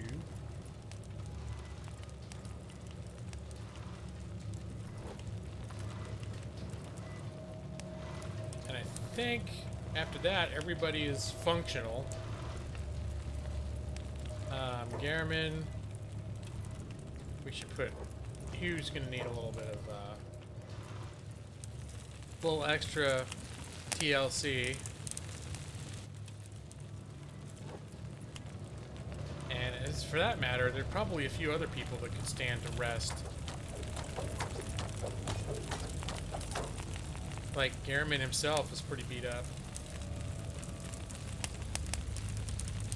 She has something in the negative. He's got his head was almost flat out taken off. Whoops. Sand. These guys are okay. Sand and Truth are gonna stay out.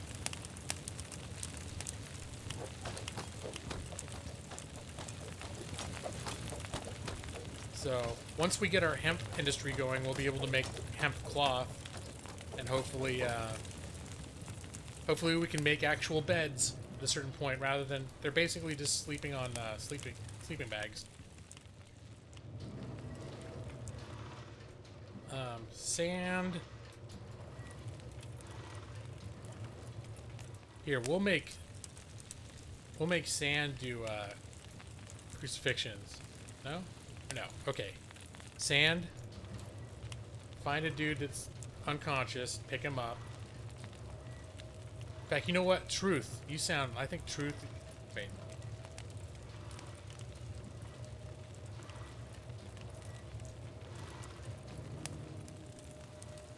Sand. We'll just let Sand get back to his normal job.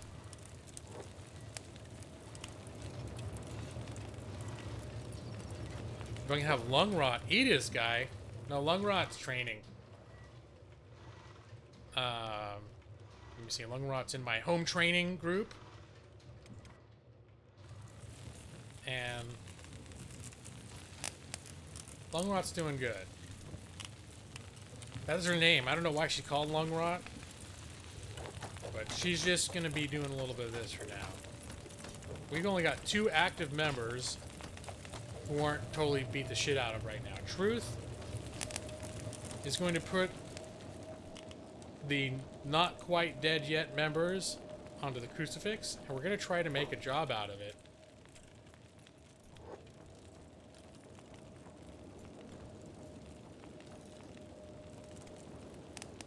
I thought before there was a way I could make that like a job.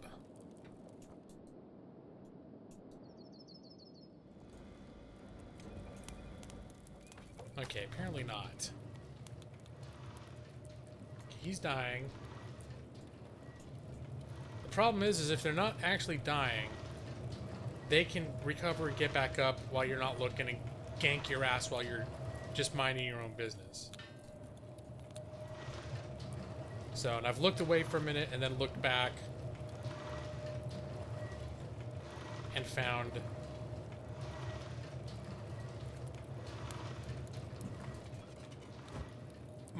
one of my people on the ground bleeding and dying because one of these assholes got up while I wasn't looking and beat the shit out of him. She probably does smoke. That would make a good... That would be a nice assumption to make. Always look on the bright side of life.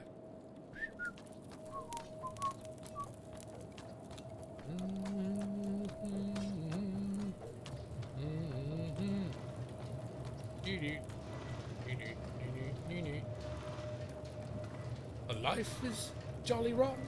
There's something you've forgotten, and that's to laugh and sing and dance and play.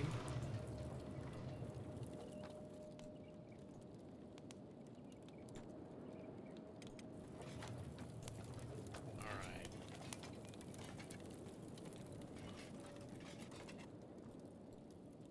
No, they'll die. The whole it's a mod, and the whole reason for the mod is, I mean, obviously this is a pretty dramatic way of doing it, but the game doesn't allow you, if someone's down and they're not dying but they're unconscious, bad guys, there's no way for you to just finish them off. It's not coded into the game, and there are reasons it's not coded into the game, because if it was, anytime you got knocked out, they could do it to you too, and the designer doesn't want it to be that easy for you guys to die because you have permadeath.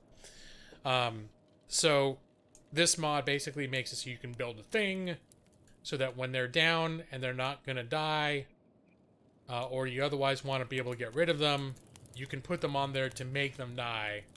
And then this is part of the base game, I think. This is an incinerator.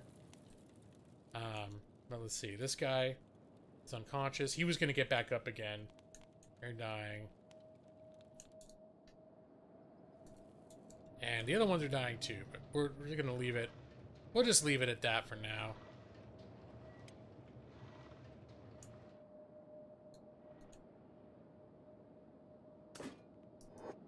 But yeah, all our guys are pretty beat up. Our newbies saved the day, though, didn't they?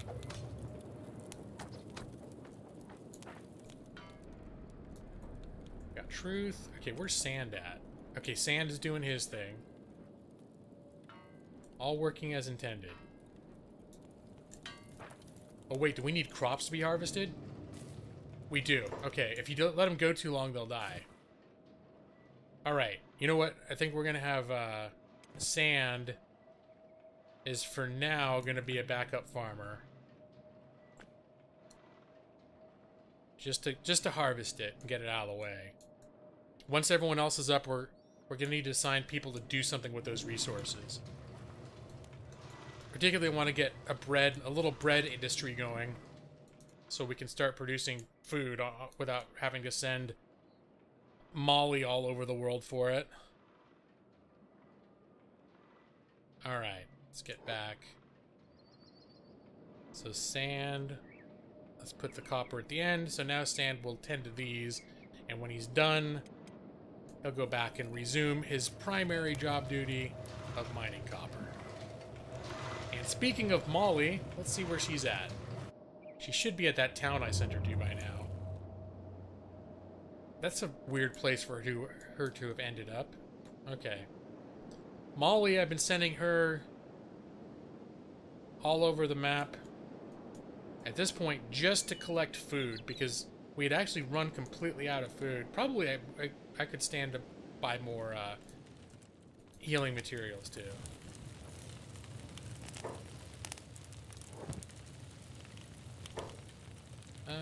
Meat. But food is really expensive in this game. Let's see. So we're gonna hit all the... Well, let's hit the... this is the general store. We should have some... I think they sell bandages and stuff in the general store.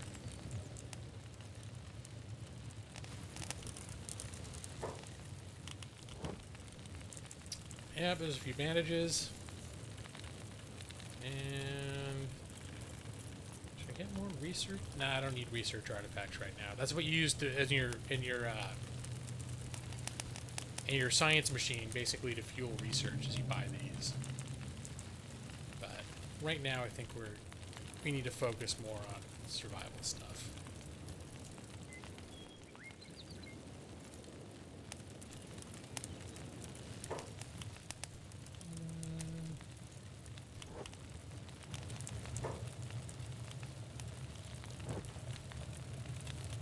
Usually just the meat. I like the cheap stuff. This guy doesn't even have meat.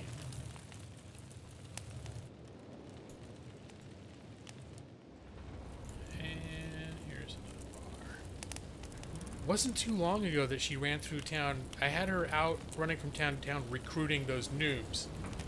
And she was also buying out meat at all the taverns and giving them to the noobs were buying them. So maybe they just haven't restocked yet. Oh no, we still got...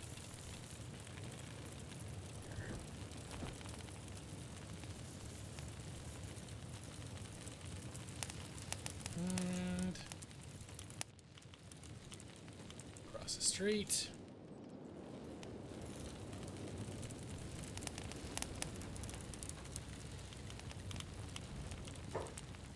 It doesn't look like a great place to drink. It does look like some of these bars have more traffic than others. But it could be the sort of place where you wouldn't want to do anything except drink, you know? Alright, switch bags.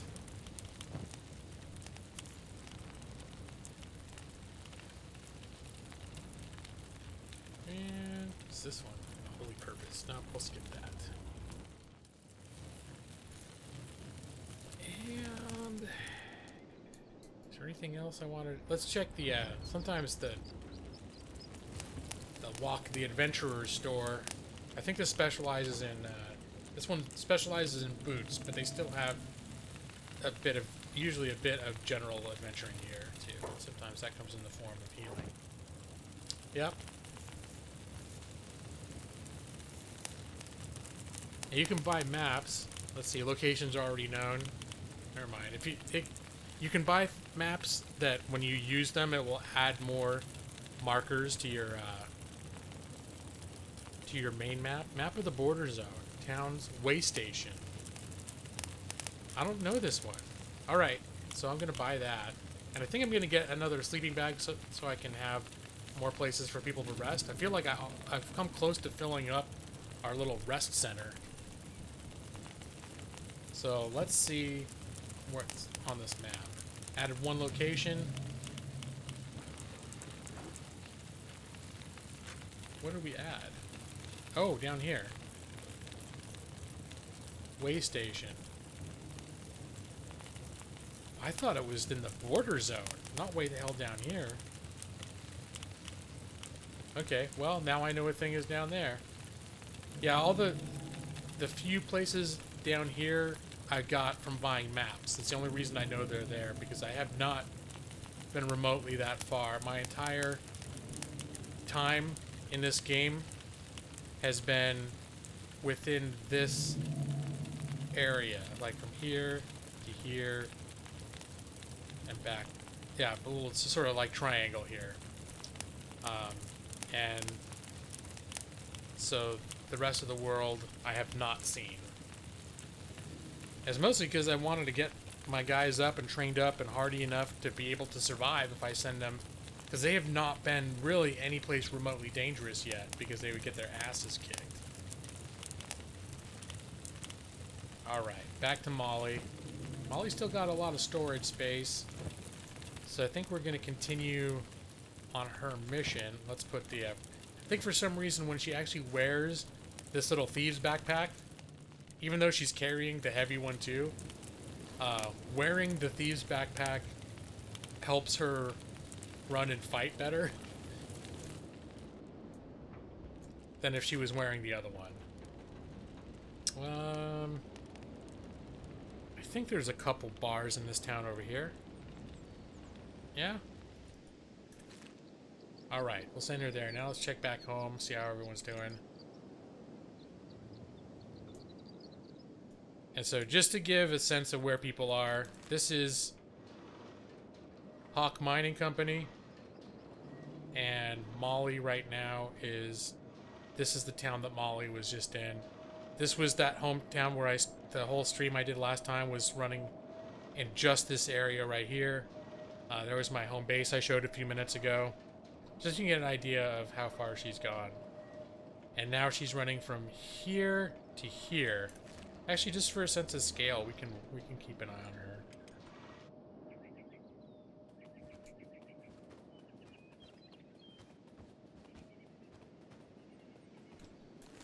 So she's right. Just a sense of scale. It's a pretty big map.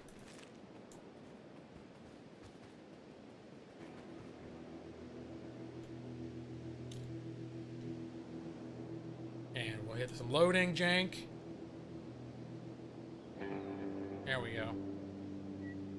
If the game gets really loaded, it actually will self-pause. But now that I've got more going on, I've also had it where if I try to run everything in fast speed too much, it will crash my game on occasion. That only started happening once I... There it is. It crashed right when I was talking about it crashing. But you know what? This is actually probably a good time for me to quit anyways, because I didn't realize it was almost 8 o'clock, and I haven't even said hi to my wife or anything. I know, I jinxed it. I totally jinxed it, Brad. It's a terrible time for me to quit. I know. Well, maybe if because I'm not working until next week, if for some reason I'm in a couple hours after, you know, usually my wife and I, we end up getting tired around between 8 and 9 and going to bed. But if for whatever reason I'm not, and I've been going with that. Like, I could stay up later a lot of times, but I'm like, yeah, I'll lay down and end up falling asleep by 9. Oh my gosh, everything's going crazy here.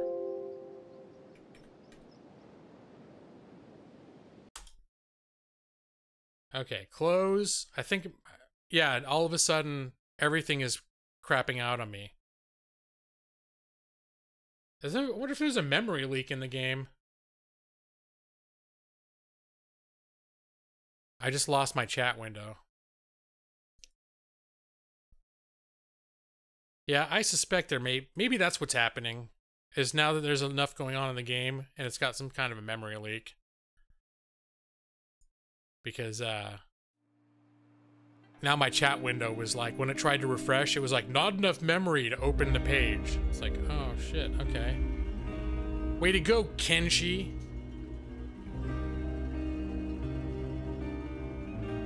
Let me see.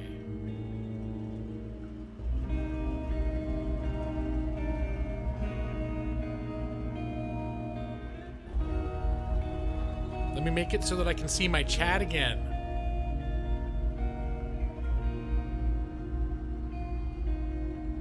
Here we go.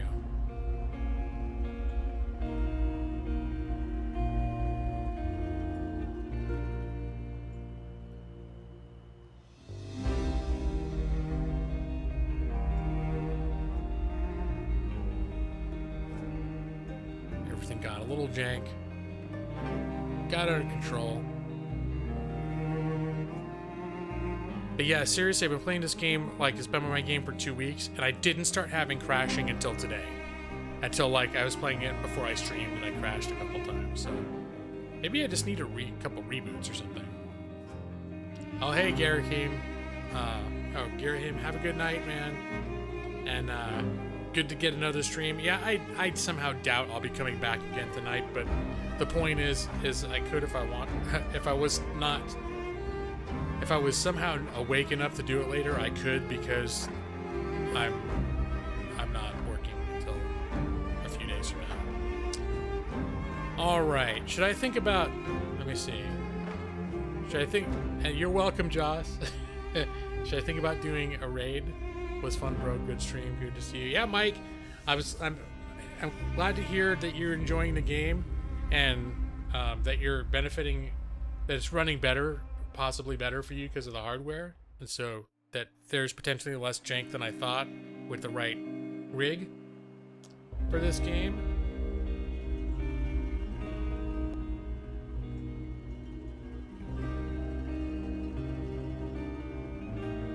And I'm just gonna real quick see if anyone else is on right now. And thank you everybody for being here. I have been streaming a lot lately, but I have missed doing it, and so that's why I keep, well, it hasn't even been a week this time. This is almost like more than usual. After 6 days, that's more than my regular schedule. But in general, I've been busy and had my head in other things, but don't want to let too much time go between streams. Definitely. So I've been looking at 2 weeks has been kind of the mark. Where if 2 weeks goes by and I haven't streamed, I'll make an effort to get a stream out. But no regular schedule at this time. Let me see.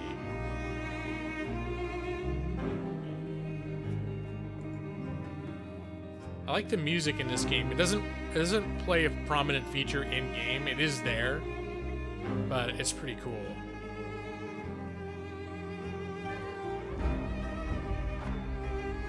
Because this is all like game music right here.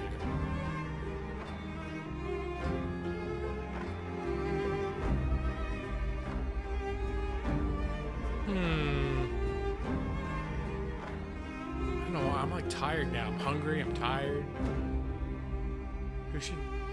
I should raid though, huh? Should I raid someone? Oh, could raid Narcost. It's one of those rare occasions I never see Narcost on, because Narcost is always done well before I am. But now that I'm like an old man and I go to sleep at 8 o'clock at night, Narcost on the East Coast streams later than I do. And he's playing Keep Talking and Nobody Explodes. Red, blue, green, yellow. Oh, he's not even gonna notice. There we go. Raid. Red Okay, button. Fuck! I fucked up. I fucked up. You I fucked? pressed. Yeah, I already.